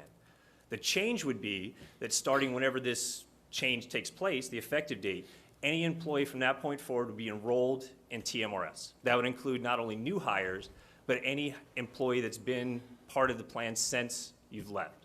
So any employee on the city's books right now would be immediately enrolled in TMRS. Now, the enrollment threshold for TMRS has to do with full-time employment. Our statutes say that an employee would have to be, it's mandatory enrollment for anybody that's in a position that normally requires 1,000 hours in a year. That's our definition of employment. So any employee that meets that at 1,000 hours would be automatically enrolled in TMRS if the city rejoined. One of the things that's changed in the last couple of years, and that hasn't changed, that's been the case over the years as we've made this discussion with Harlingen. One of the things that changed starting last year is that whenever a city is new to TMRS or they're in a situation like the city of Harlingen where they're looking at adding back employees now and re-enrolling, is they're always going to have to give credit for the service since they left. And that's not different here, where any employee since 2007, if the city decided to rejoin, all of the time that they've had with Harlingen, if they've been working, let's say, since 2010, if the city rejoined TMRS, they would get credit for all 11 of those years since 2010 in that hypothetical. What's changed, though, is starting last year, no longer would a city have to pay in money for all of the years they've been gone. So now, all that a member would receive is time credit for that, and that's because the city had another primary retirement plan. The current plan the city has is considered the primary retirement plan. So since now the law changed where if a city has that, they could join TMRS without paying in any of the money for all of those years. Those would be excluded from that calculation. So for those employees, well, and just to be clear, if the city made this choice, it would have no effect at all on any employee that's currently in TMRS. So all of those employees that would have been with the city prior to October of 2007, this change doesn't affect them at all. The only employees that are affected at all are anybody that's been on the books since that time. They would be enrolled in TMRS, so they have a new retirement plan. So in terms of cost, and I know that that is kind of a big question here, those numbers are not quite available. We've been working really hard with staff. We've been trying to get our outside actuarial firm to get this as quickly as possible, and they hope to have it probably in the next few days. But once they have that information, we'll be able to provide you what the cost would be to add new employees back into the plan. Essentially, just to be clear, the way that TMRS funds this, I mentioned how you're funded just on your own. TMRS expresses the cost in what's known as a contribution rate. It's essentially a percentage of your payroll. So this would change now that it'd be one rate. It would be kind of a, almost like a blended rate where you would have the cost of all of the current members of TMRS plus the cost of all these new employees, but we'd push it into one cost, and that's what the city would start paying. And if the change was made this year, it would be the same cost for both 2021 as well as 2022. So that way, for budgeting purposes, it would be the same for the next amount of time. Do the employees that are enrolled in TMRS, do they have access to their monies? Great question. So no, the way that this plan was set up in the 1940s and is sustained that way, as long as an employee is part of the plan, as long as they're an employee, they don't have any access to the money. The only way they'd have access is either to retire the account, or if they left employment, they could withdraw their funds, but they would not, in that scenario, they wouldn't have any access to the money that's been set aside by. What's the cost on them? Like if they retire early or they exit the plan, how much do they get charged? And as opposed to being fully vetted and then they retire on a long-term thing, they get their full monies. Yeah. What are those percentages? So if they retire, they get a full, it's a benefit from TMRS, and I should have mentioned this if anybody doesn't know. When someone retires, they get a lifetime guaranteed benefit. So it never runs out, it's guaranteed for life. If an employee leaves prior to that and decides to take their money out, and this is essentially whether you'd mentioned be invested or not, here in Harlingen, if you have enough years of service, if you have 5 years, an employee could be vested. Really what vesting means is that once an employee is vested, they could retire at age 60. So just to be clear, if somebody, whether they're vested or not, let's say they decided to leave and take their money out of TMRS, at that point, the first thing, as I mentioned, is they forfeit the city's amount, but they also are going to pay 20% in federal income tax, and then they'll also pay a 10% penalty potentially depending on their age if they're under 59 and a half usually for the IRS. But to be So clear, it's- those are all IRS regulation and So let's say taxes. that's 30% plus they lose the city's matching contributions. So Correct. If they had $100,000, they lost $50,000 plus 30% of whatever they want to pull out. Essentially. Yeah, it would be, yeah, just to be clear, none of those, the taxes, fees, all of that is IRS, none of that And comes to and TMRS. you don't have any option on your plan where the employee gets into a bind, says, you know what, I have this money sitting there, I can pay myself back, which is like some 401K plans or some other, payroll plans that are out there. You don't offer that, or that's just not what you're proposing?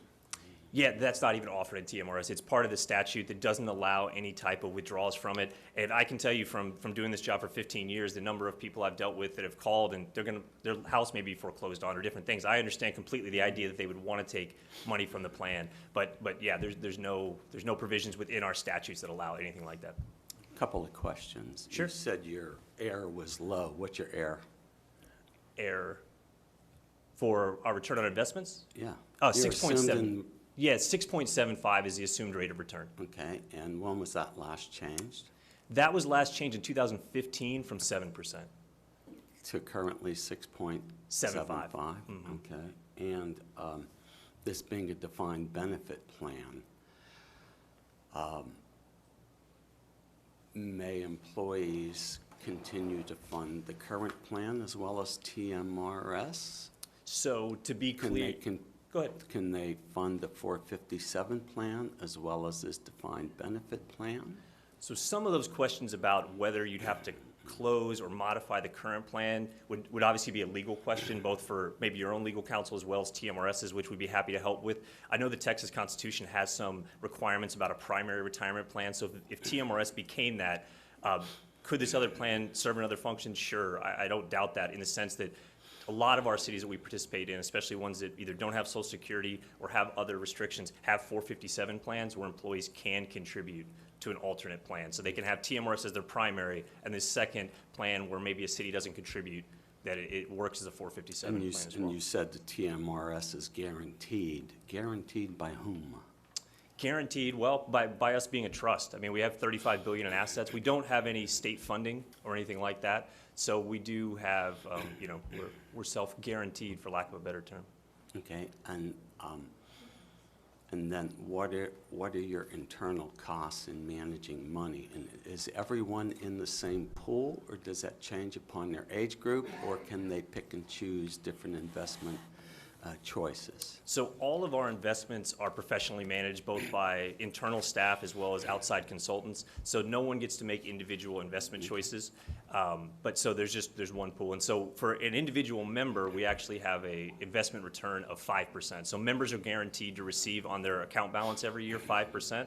And that's guaranteed? That is guaranteed. So that's guaranteed by statute. And then through TMRS for city rates, so cities have an account the same way that members are paying in money out of their paycheck, the city is funding their benefit. That stays in an account that is essentially the city's, that they earn interest on every year. And there's not a guaranteed interest rate on that amount.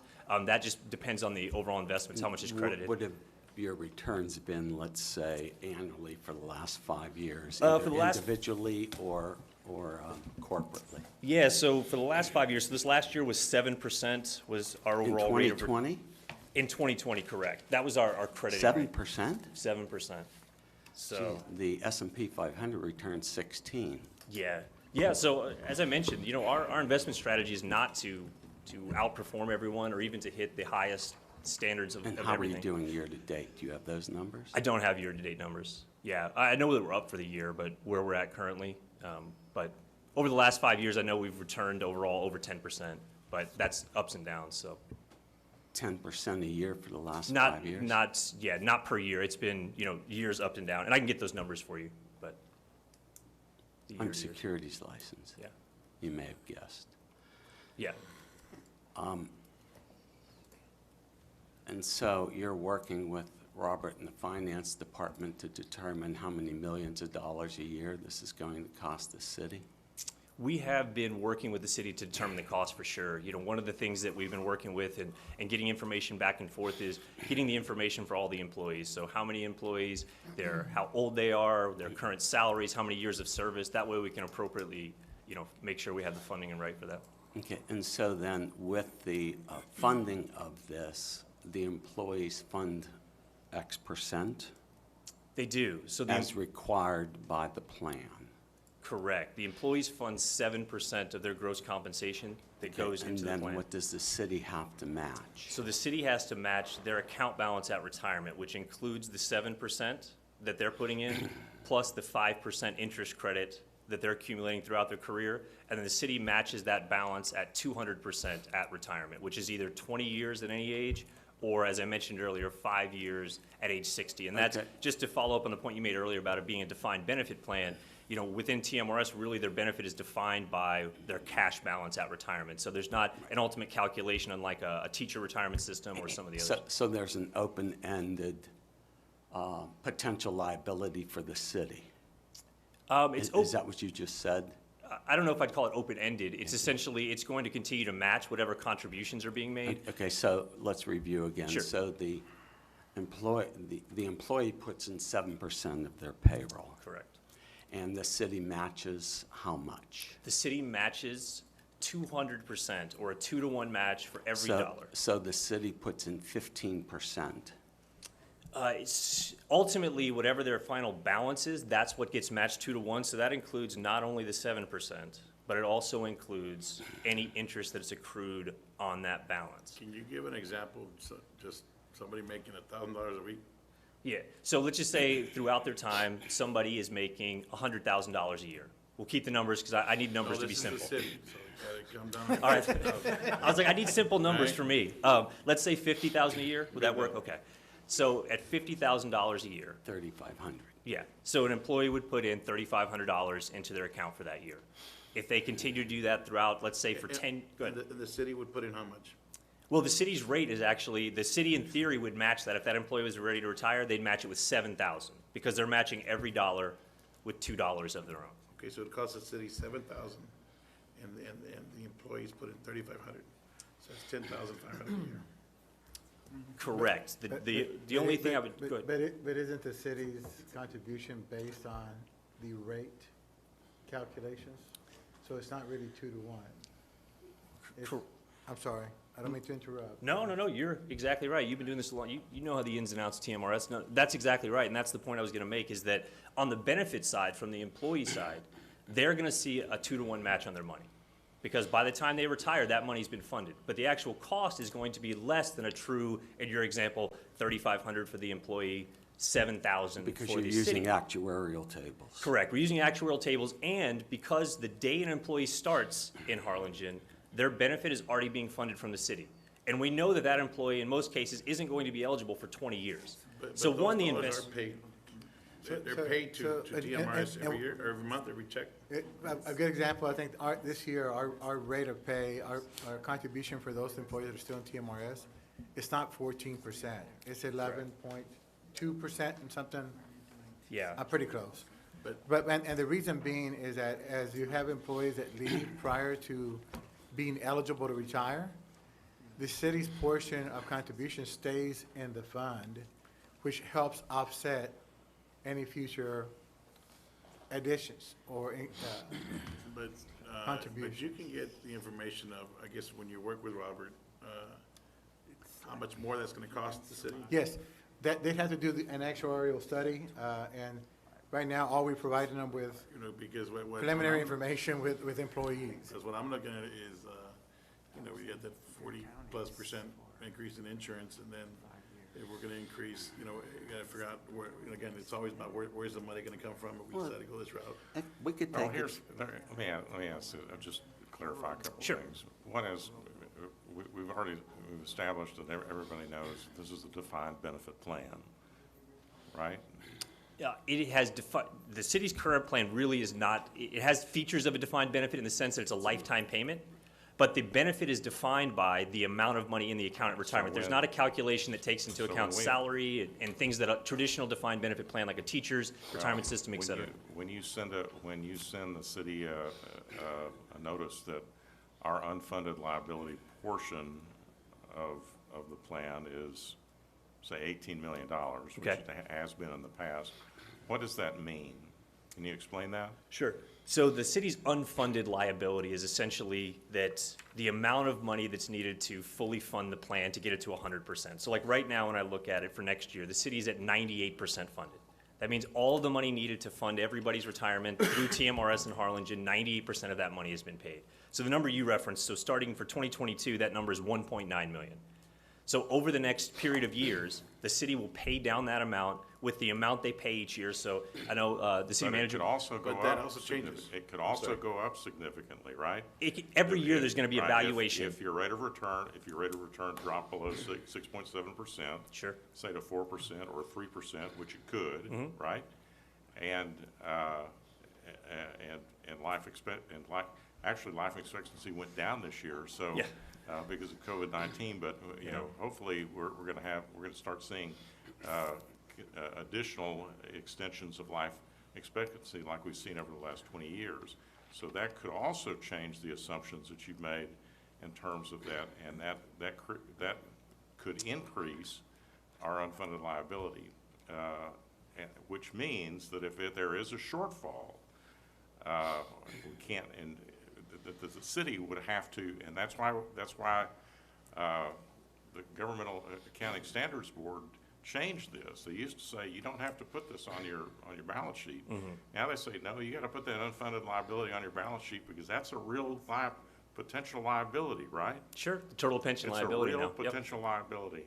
And our unfunded liability has been as high as, I don't know, close to $20 million in the past. Yeah, So that's the I remember concern. 19 That's the million and concern, change. is that you have a potential unfunded liability. You could end up, and we've ended up with TMRS with this unfunded liability. In a 401k style plan like we have now for new hires since 2007, that's real money. I mean, that's real money in the bank. There's no potential liability to the city associated with having to pay out pension benefits in the future. Employees have more flexibility in terms of being able to withdraw it. They have more flexibility in terms of being portable. So especially with younger employees, what we're seeing is that younger employees move around more than employees, say, 20 or 30 years ago, stayed with the same company for 30 years. And now that provides a benefit to the younger employees. So really the question here, the choice is whether you want to get back into a retirement pension type plan that carries with it a potential huge liability to the citizens and taxpayers of the city of Harlingen, or you want to eliminate that risk. Because if you want to take on that risk, then you potentially go back into TMRS. If you don't want that risk, then you stick with what you minimize that risk by continuing with a 401k style plan. Excuse me, Here's my issue, because here's my issue, is when they get penalized, I mean, and that happens a lot, and all that money ends up coming back to the city or whatever, and that just became a tax.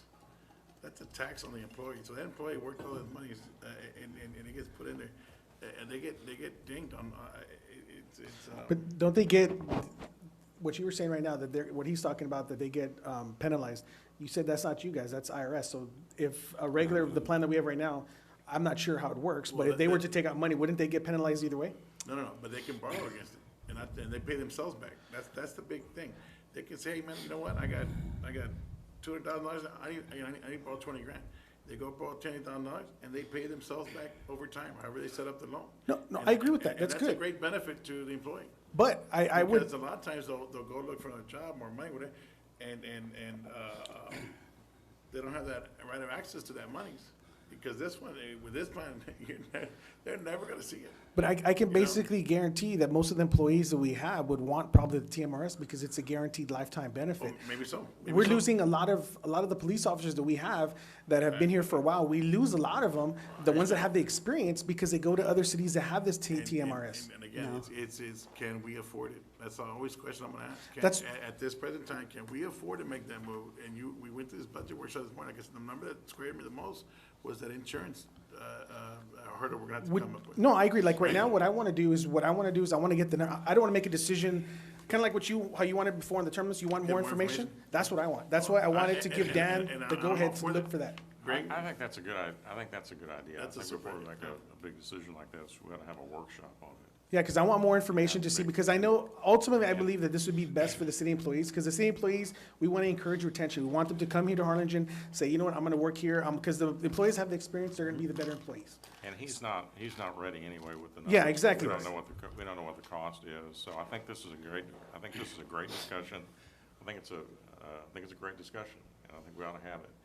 I do want to address your retention thing, because this came up, there was a push to go back in a couple of years ago, and we, actually 5 years ago, so we studied resignations, and it was determined that there really was no association between being a TMRS and police officer resignations or retirements. In fact, the year that we had the largest number of loss to resignations or retirements was a year in which we did have TMRS. Honestly, So I've heard the opposite. But I think we should update this, because in the last 5 years, it could have changed, but I think we ought to ask for that. But I think you've initiated a good discussion. We're glad that you're here today. And if you all agree that we need a workshop on it, then why don't we just direct the staff to set up a workshop, get the additional information, then we can make a decision at that time, after we have all the numbers. I agree. How about that? Okay, sounds good. Because the reason I brought this, because Dan, you said you needed some kind of permission or something from us in order to start getting the information, right? Well, they need to move forward with an actuarial study. That's the only way we're gonna get the numbers back. And I think they should move forward with that. So do we need to make a motion or anything in order to? No, I can just direct him to, it's not gonna cost us anything. Nope. And so he can just get us a number. So what the mayor did not point out is when our liabilities go up, that could lower our bond rating under the recent laws of a few years ago. Because since we have to report that as a deficit, that is a debt that we owe to the future retirees. And so that does affect our bond rating. And I know with the fireman's pension, when the returns of years ago were pretty damn anemic in the returns, the city had to pony up millions of dollars into the fireman's pension. And so. That's right. I would like to ask. So with TMRS, we could have the financial obligation and responsibility to suddenly fund millions of dollars. The stock market's not going to go up forever. It does go sideways. It does have long periods of anemia, up to 15, 17 years, where returns are mediocre to piss poor. And so you're 6.75. You all didn't meet that last year. You only made 5%. No, we exceeded that. We had over 7%, but what we credited to members was 5%, and then the excess went to cities. And to your point, we also do some things, all of the actuarial gains or losses in a particular year aren't realized immediately. We do have some smoothing techniques and all of that, which you're aware of. But. Okay, sir, so I have a couple of requests when you pull your information together. Sure. I'd like to see the number of cities that are over a $20 million, what did you call it? Unfunded liability. Unfunded liability. And what is the percentage of that to your memberships, right? And what are the costs involved, your all's cost to manage that money? Sure. And is it based on the enrollment, the number of dollars you're doing, how is that calculated? And what is the average cost for, what is it gonna cost us for you to manage this money? That doesn't get to benefit to the employees or whatever. Sure. You pull from that. So just a couple things to clarify, and I'm happy to get all that information. I can get that for you. I do want to mention a couple things just about the liability. First, in general, anytime a city has an unfunded liability, there is a schedule to pay that off. We have closed amortization schedules. It's over a 20-year period, so there is an appropriate funding of that to make sure that, like I've mentioned, our whole goal is to get every city to 100% funded. We have over 250 now cities that are over 100% funded or at 100%. So that's the goal for every city. So that would take time, obviously, if the city joined. But how many people do you represent? How many cities? Close to 900 now. How many in the valley? What is the percentage of that, 20 by 900? Less than 2%? It's about 25% that are 100% funded, but we're as a system, we're at basically 90% as a system-wide. 20 cities over 100% funded. How many in the valley Right, do? 20 cities out of, let's say 1,000 for easy math, that's 2%. Sorry, 20%. So we're at 250 cities that have approximately 100% funded, and as a system, we're at 89.5% funded. So we're at 90%, which, over 80%, especially trending. We've been trending that way. We were 85, 86, 87 as a system. The same way the city is, we're paying off our liabilities as a system as well. Present that with actual numbers so we can see. Oh, yeah, for sure. And then the only thing I was going to say, I'm happy to provide as many cities $20 million if that's the cutoff you want to do. But I will say, as I mentioned, every city is different. And so this city having $20 million liability for San Antonio is definitely different than the city of Harlingen or a city with an individual player. So I'll provide that information. Just want to kind of give that preface as well. Do you know how many cities here in the valley have the TMRS? Essentially all that, of moderate size, all of the, between McAllen, Brownsville, Edinburgh, depending on all the cities I've heard referenced this evening. The FAR, San Juan, Weslaco. Yep. So we're basically the only ones that don't, of the bigger cities. As far as I know, yes. I'm not the geography down here, I don't know every particular So city. somehow it works. Yeah. Do you know their unfunded liability? I don't know off the top of my head, yeah. No, but you can get that. Sure, I can get cities for all those comparable cities if you like. We can get their unfunded liability, their funding ratio. I do have some of their, I actually have, if you mind me pulling out my phone at a commissioner meeting. But for example, McAllen is at 93% funded. So, okay, so that 7% represents how much unfunded liability? Partly. It's essentially the 7%. Once they have the 100%, they'll have paid off their liability. Right. So that's The 7% represents how much? that I'm not sure of. That's the thing. Yeah, I don't have that. I just have their funding So it's percentages. better to get all the information and present it. Yeah, that's fine. I think a budget workshop makes sense. All right, well then, no action on this item, we're just going to, other than direct staff to set up a workshop with TMRS. Okay, very good. Unless there are any other questions, thank you for being here. You're very Appreciate welcome. it. Item 17 is consideration of possible action to appoint a representative as the official member to the Amigos del Valle Board of Directors for fiscal year 2020-21. Mayor, Commissioners, the current appointment is former Commissioner Victor Leal. So we want to bring this to the City Commission's attention. Do we want to move forward and appoint someone new to the Amigos del Valle Board? And if so, who would like to volunteer? It has to be somebody from this board. It's any way the City Council wants to do it. Don't anybody volunteer all at once. Did someone raise their hand? I didn't. Well, no, I have a question. I have a question. I'm ignorant when it comes to the Amigos del Valle. What do they do?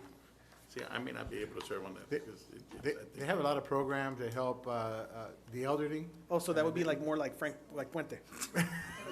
So. Meals, That hurts, sir, because Meals Frank on and I are the same age. Meals on Wheels, Meals on Wheels, they do Meals on Wheels. So we have The Meals on Wheels we have program. a facility here in Harlingen that's operated by Amigos del Valle for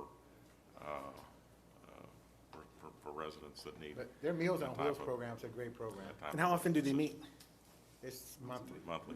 And It's a great organization. No, yeah, but, because I wouldn't mind, to be honest, but do they meet during the day, during their meeting in the afternoon? It's basically at 12 noon. At 12 now. I'd like to point out that I am the alternate, so if one of you does become a member, you can't attend, I would go I'd like in your to, place. They're gonna appoint you, Gabe. You should I'd like just stay to, seated. I'd like to nominate Rini. Second. I don't mind, but it's just like I'm saying, if it's at 12, We have there's. a first and a second. Okay, we have a It first is and a at second. noon. All those in It is favor at say noon. aye. Aye. All right, thank Thank you, you. Commissioner Pettis, for agreeing to serve. Item 18 are board appointments. I just want to point out, I think I'm the youngest one here, but it's okay. But not the prettiest. Board appointments? I have two, Mayor, to the Downtown Improvement District, Lars Okay. Kim, I always. That's a forget. reappointment, Larry correct? Kine. Yeah, Lars I know him by Kine. Lars. And then John Piercy to the DID as well. John, I'm sorry, Piercy. John Piercy. Oh, okay. I think he's on there now, I'm just gonna reappoint. The architect. Yes. Okay. Yeah, for downtown, nominate Stephanie Sokolowski. For the VA, remove John Claudio, he's moved away. Add Lauren Campbell, the Veterans Advisory Board. And then Tracy Gonzalez to the Library Board.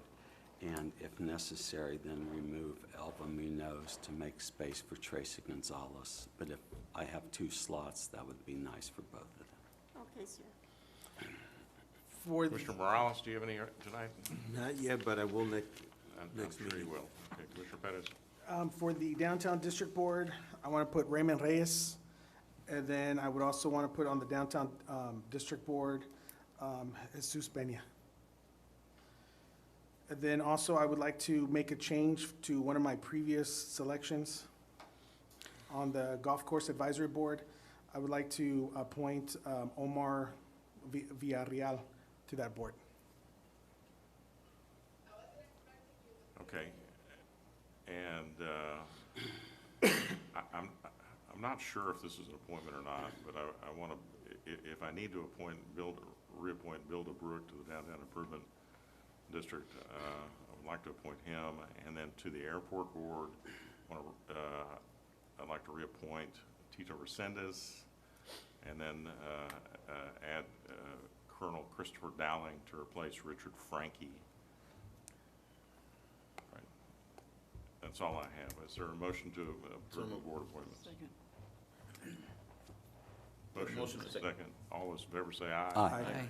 Those opposed, like sign. Motion carries. Item 19 is executive closed session on the following item: attorney consultation pursuant to section 521.071 Texas Government Code to provide legal advice and counsel in connection with the settlement offer and pending litigation. Styled the number Peña versus City of Harlingen, civil action 20 CB 063, U.S. District Court, Brownsville Division, related to legal matters. So moved. Is there a motion to go into executive session? So moved. We need a vote, guys. We need, all those in favor say aye. Oh, aye, sorry. Aye. Okay. Ladies and gentlemen, we're going to be meeting with our attorneys in a closed session, and there is no action after that item. So thank you all for being here tonight.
Recording, Mike? Streaming and recording?